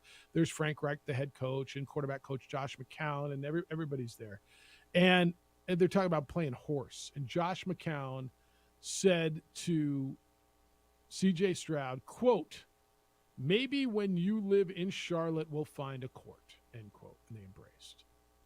And now the internet world, because we're a month out and we're running out of crap to talk about, and that must mean that the Panthers are taking C.J. Stroud. Said maybe. Maybe when you're in Charlotte, Maybe. not maybe you'll be in Charlotte. All right, interpret it how you will. That's what the world's doing. It's just a whatever, man. That's It's just not. hey, let's There's go. two picks. Yeah. It's Bryce Young or CJ Stroud. not crazy. They're not like, oh my gosh, can you believe that? They just revealed oh my who they're gosh, taking. can you believe that? If it's Will Levis or Anthony That's Richardson, nothing crazy. then I'd be like, whoa, okay. Yeah, what are we you doing got me. here? You shocked me. What are we doing? Like CJ Stroud, he's the guy I'm hanging my hat on this draft. Okay. And it's like, oh, crazy, going out on a limb. No, I take him over Bryce Young. I think he's a better long-term prospect too than even Anthony Richardson or Will Levis. Like, he checks all the boxes. The fact that people are trying to find a negative with him of, oh, he didn't run enough, and yet you're sitting here screaming you don't want to pay running quarterbacks. Like, stop moving the goalposts for these guys. Look, man, it's when we have this long to talk about it, and we scrutinize it, and the swing and miss factor. Like, we hear all the time, baseball. Well, if you're hitting 300, you're doing a great job, dude. If you're hitting 400 or 500 on first round quarterback picks, you're doing a hell of a job. Yeah. And how much is at stake here? And we sit here and we talk about it, and we scrutinize everything from hand size to weight to does he run too much? Does he not run enough? Like this is where, and I've told you this for years, dude. This is where I just get numb. Well, that's what you should do. What? You should have that sheet. They should. Yeah, you got your resume. Yeah. You got all the boxes. Yeah. Like, that's just, it's part of the process. And for me, like, CJ Stroud could go in and, yeah, you could not work. Absolutely. That's 100% possible. But when I'm looking at, all right, that prospect sheet, I'm like, man, there's not a box this guy doesn't check. And that's why I'd invest No, I the get number it. one pick. I get it. But when you start talking out of both sides of your blowhole, that, well, he runs too much, well, he doesn't run enough. That, I mean, That one okay. makes zero sense to me. But that's just where I get numb with it. And look, I can, because I don't have to make the pick, right? I mean, when you're telling me his hands are 1/8 of an inch smaller than, I don't give a damn, dude. Can I watch dude throw a football? Like you're gonna base so much more on the Underwear Olympics and how high can he jump, as opposed to what I watched him do for 3 years in competitive college football. I understand the process. I understand why I want to see him in underwear. Why I want to sit down with him. I want to know how. But am I going to let all that outweigh what I just watched for 3 years in college football? Watch the man compete? Like, I'm not. I understand the process. I understand. But that's the there's reason a weight why less to it. coaches are going to the combine. They're talking about. No, I agree. If the future of the combine is And relevant. that's why I get numb to it sometimes. But every little whisper, hey, dude, when you're in Charlotte, we'll find a court, we'll play hoop. Oh, my God, they're picking C.J. Stroud. All right. And if I'm Carolina, I'm okay with this because I traded to number one. I wasn't Chicago sitting there trying to get something for it. Yeah. So it's not like you're not hurting yourself if that stuff's leaking right now.'re not trying to trade the number Well, one. there's nothing anybody can do, man. Yeah, that's yours. Nothing anyone can do. All right, John, you want to talk about the Sweet 16? You're on the Sports Channel. What's up, Hey, John? how's it going? Haven't called in a while. How y'all doing? Everything's good. Good to hear you. What's up? Yeah, you guys were talking yesterday about that ball player from Detroit Mercy. Yeah. Thought he was getting screwed out of it. Antoine Did Davis. Did he actually play 5 years? Yes. Okay, let's give Pete Maravich 5 years and a three-point line. He would have scored 2,500 more points. Yeah. There's no way he would even be close to Pete Maravich, so I wish that he would go away. I'm talking about the NCAA tournament. There's some great games. UCLA, Gonzaga. I can't see UCLA beating Gonzaga with those injuries. I mean, they're just too hobbled, in my opinion. Michigan State and K-State's going to be a great game. K-State's got some players, and then Michigan State with Tom Izzo, they're always there. And my kids went to Kansas, so they're going to be pulling for Michigan State. They can't stand the Bobcats, from Manhattan. I get it. And then ask Terry, he'll tell you. Yep. And then Alabama, I would love to see San Diego State win tonight, but gosh, I don't know how they're going to pull it off. I just hope they make it a game and don't get run out of the bill like you guys say. So a lot of great games coming up, and I can't wait. And that's great. I don't know. It's going to be a fun weekend of college basketball. Yeah, enjoy it, John, and don't be a stranger. Good to hear All you. right. Thank you. All right, you too. Bye-bye. Gosh, I keep trying on line one. Alabama's Ted Leitner was just saying, right? I mean, Alabama's got maybe the first overall pick in the draft in Brandon Miller, 7-footer. They are so athletic. Wow. San Diego State dominated second overall pick. All right, maybe. Yes. Not maybe. Who's going first? Victor Wembanyama. Oh, yeah. The first pick out of college. Yes, you're right. San Diego State dominated in the paint against Charleston and Furman. pounded it down low. Mensah, Keyshawn Johnson, Arope were terrific. I just don't see that being how they beat this team. And like Ted said, Ted Leitner was just with us, the voice of San Diego State. They're going to have to make some Go at him, because the center for Alabama, Nate Oates has let him play the last 2 games. That's been big. But he was averaging like 20 minutes a game. And go at him. Like, go get that dude and see if he can handle it. And with fresh dudes like San Diego State does. Wayne, you want to talk about Coach Pitino? You're on the Sports Animal. Hello, Wayne. Hello. Hey, thanks for taking my call. I just wanted to say that I'm not fully in alignment with 2 of the points that you and JJ made this morning about how it seems like a natural conversation, the right time to talk about a coach and an extension, and also the point that you guys have made that more money you spend on a program and salaries, the more likely you are to compete and get victories. I don't really see it that way. I feel like we can't control whether the coach wants to be here or not. If he wants to leave, whether we give him more money or the same money, that's really on him. So I think he should stay and want to be here for $800,000 to $1 million next year. I think that if he doesn't really want to be here or he's not invested in the program, maybe it's a good time to part ways. But the bottom line is I do think that there should be no extra money because he had an okay year, but I don't think he had the kind of year where you could just go back to the till. And so that's kind of where I stand on that. You know, he's earned another year. I don't think he's earned an extension and more money. That's fair. And I appreciate you, Wayne. Thank you. So a couple of things here. That was weird. Does it feel unnatural? If they would have gone to the tournament, won a game, it would have been a natural time to go back and say, you know, let's extend, let's raise. I think that's fair. I think many Lobo fan is saying this is kind of what he was paid to do, right? Get us back to being relevant, get us back to competing again. They were, again, Lobo fan, the reality is you were 6th in your league and you went out in the first round of the NIT. That's improvement. So I understand that aspect of what you're saying. One thing I don't understand with what he said is putting more money into the program does not mean, would he say more wins or the coach wants to be here? Coaches will always tell you they want commitment to the program, right? You watched, remember when Rodney Terry left Fresno State to go to UTEP? It wasn't for a lot more money, but it was because he felt UTEP was way more invested in basketball than Fresno State was. Now he's probably going to be the head coach at Texas, okay? Richard said, you know, I want to be at a basketball school. I think New Mexico might be identified as that, but the resources. So if you're being recruited, so here's why I think more money into the program does help you, give you a better chance to win more.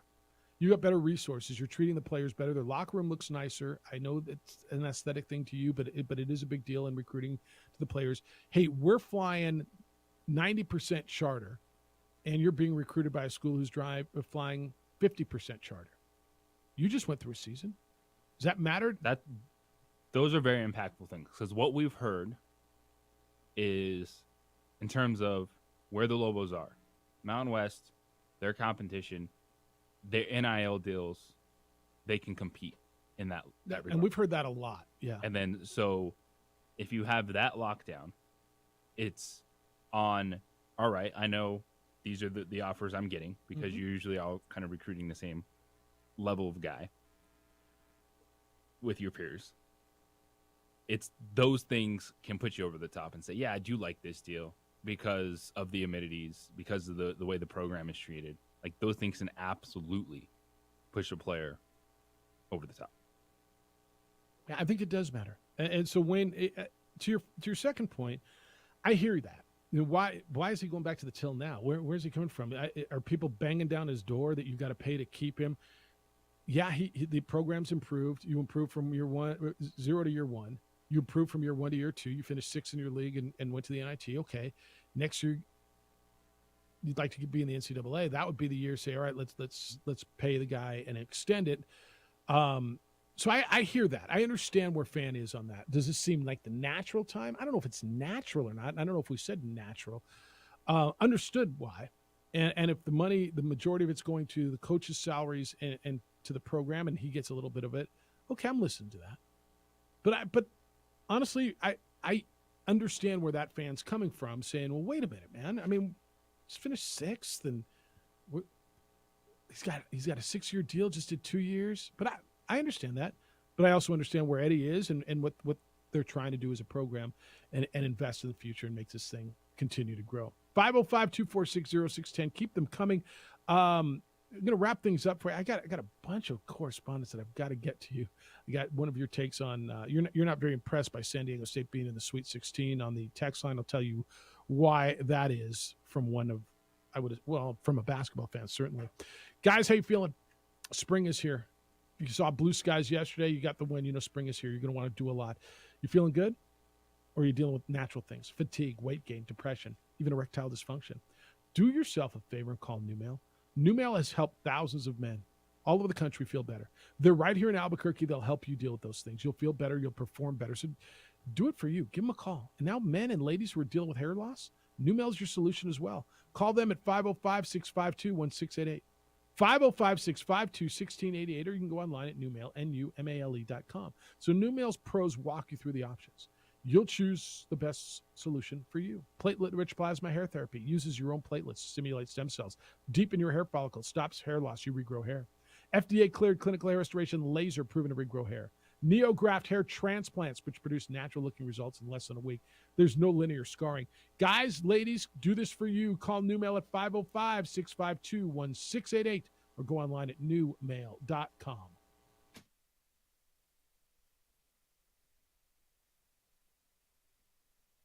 We would like to thank the following sponsors for making this broadcast possible.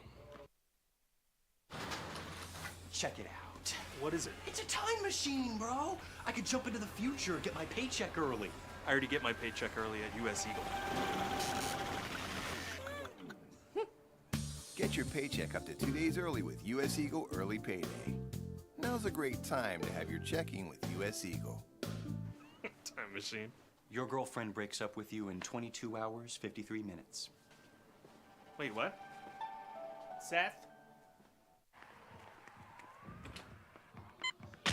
These are more than just the sounds of a safe place to go after school. These are the sounds of interest being ignited and of mentors making an impact. At Boys and Girls Clubs, we don't do just one thing. We do whatever it takes to meet the needs of every kid who comes through those doors. Because whatever it takes is what it takes to build great futures. Great futures start here.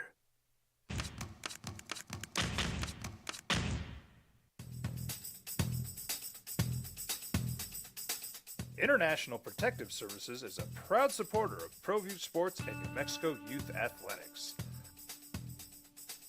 IPS provides residential and commercial security services in the Albuquerque metro area. For more info, please call 505-897-2420 or visit internationalprotectiveservice.com. We fight the battles no one hears about. We drop into the middle of firefights to rescue others. And act as one-man air traffic control towers. We're the ones who go before all others.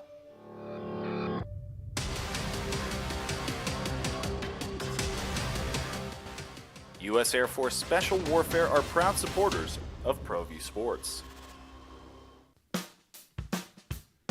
Well, I'm going to the frontier, walk up to the cashier, order up a root beer and a number one. Cover it with green stuff, one scoop is not enough. Find a booth is real tough, back by the Duke. Meet my family, meet my friends in the quirkiest restaurant I have ever been. All of Albuquerque's favorite spot, it's the Frontier Restaurant. The Frontier Restaurant is a proud supporter of ProView Networks. Hi everyone, my name is Master Sergeant Jacob Groves. I am a Air Force Special Warfare Pararescueman. Air Force Special Warfare are proud supporters of ProView Network and New Mexico Youth Sports. Air Force Special Warfare operators are critical thinkers. They maintain a high level of fitness, they take initiative, and they don't quit. For more information on Air Force Special Warfare, contact me at the number listed below. U.S. Air Force Special Warfare are proud supporters of ProView Sports.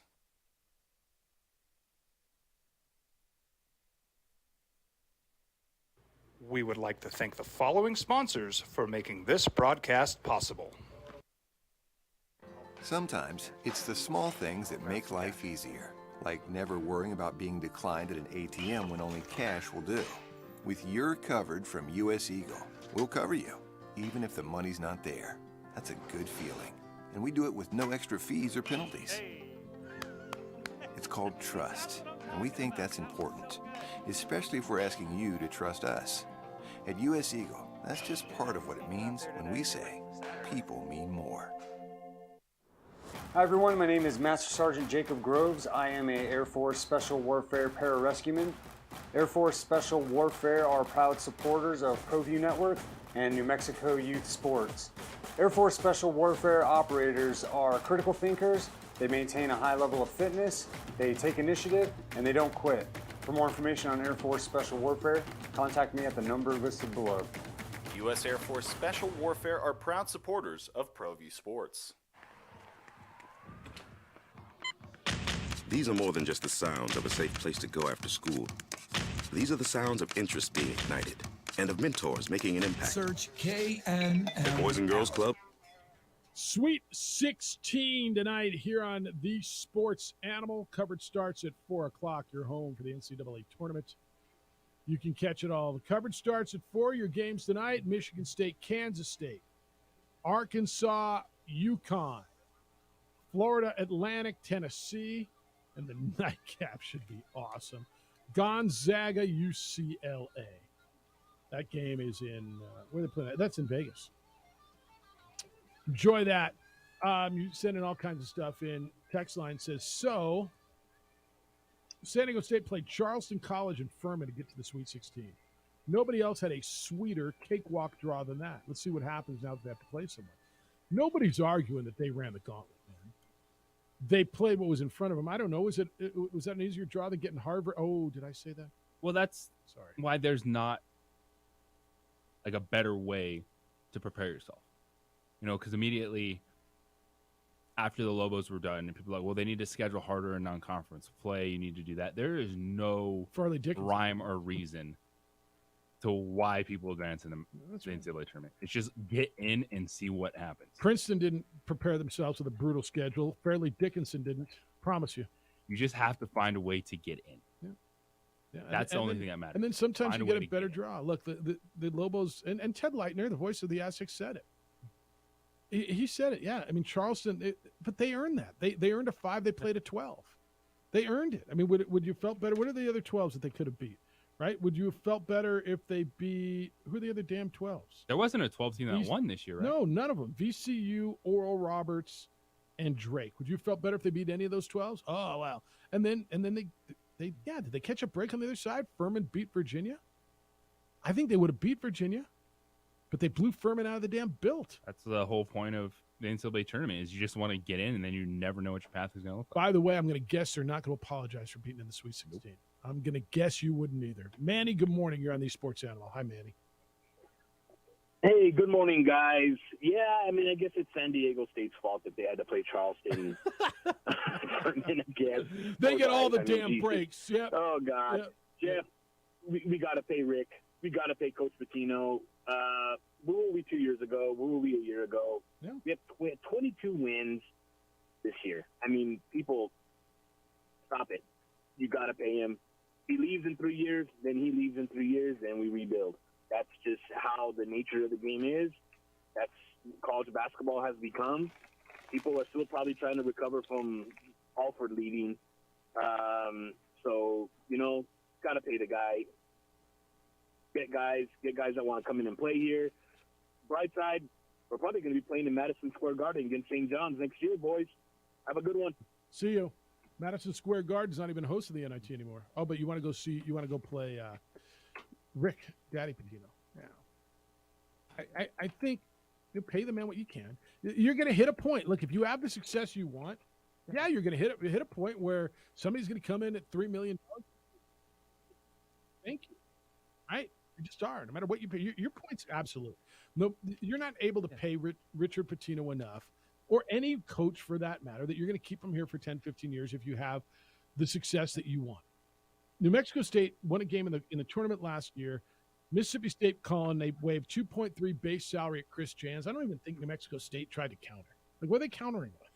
Right? And you're going to hit a point that's the way it is. So you're shaking him, thank you, and hopefully you have a nice amicable move. Yeah, there, pay the man. Little David Lindley. Pay the man. Music before music. That's how it goes. Good bet right there. Nice call.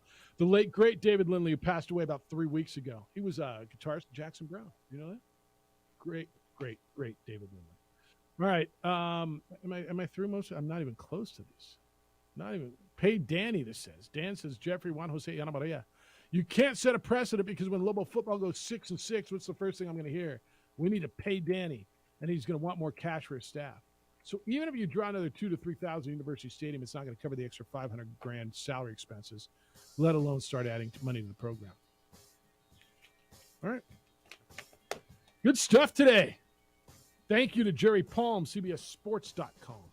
CBS Sports on his way to Louisville, where he will meet up with our other guest today, the voice of San Diego State, Ted Leitner. Those two can go out and have dinner. Pretty good. Jim Rome Show is next. The Herd with Colin Cowards after that. Then our coverage of NCAA Sweet 16 starts here on the Sports Animal at 4. Hey, Marie, great work today. Thank you. We got a little David Lindley in there, huh? Yeah, you're welcome. Adrian looks good. Great job. Big day for you. Huge day. All right, we'll enjoy it. We're back tomorrow morning, 7 a.m., award-winning radio then. Be good to each other, please. Be kind, loving, caring, and sharing. Have a terrific Thursday.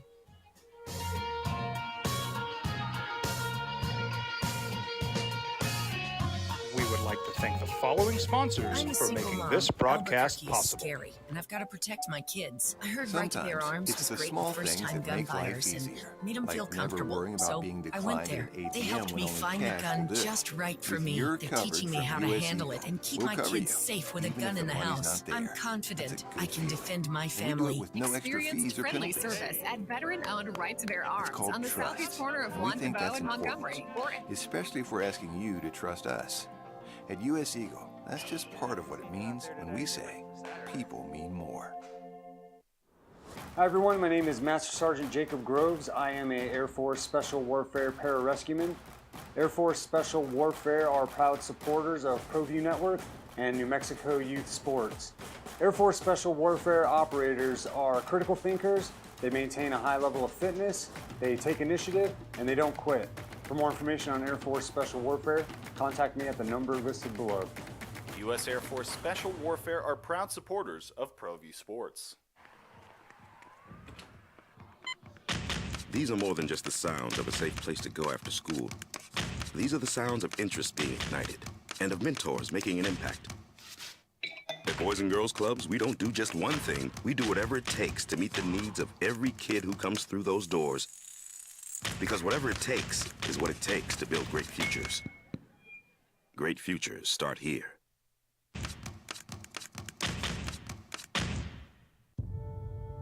We fight the battles no one hears about.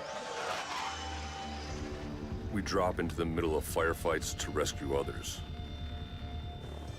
And act as one-man air traffic control towers. We're the ones who go before all others.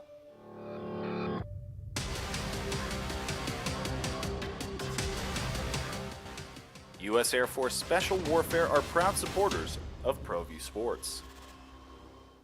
As a mom, I try to make the best choices for my family and our health. That's why I choose Western Sky Community Care. It's a Medicaid plan with quality health coverage and special benefits like Boys and Girls Club membership credit, additional dental benefits, and wellness and support programs. I decide which Medicaid plan is right for us. I choose Western Sky Community Care. Learn more about Western Sky Community Care by visiting discoverwesternsky.com today. Don't sacrifice quality and flavor when you're in a hurry. Golden Pride offers ribs, fried chicken, green and red chili breakfast burritos, and Frontier Cinnabons.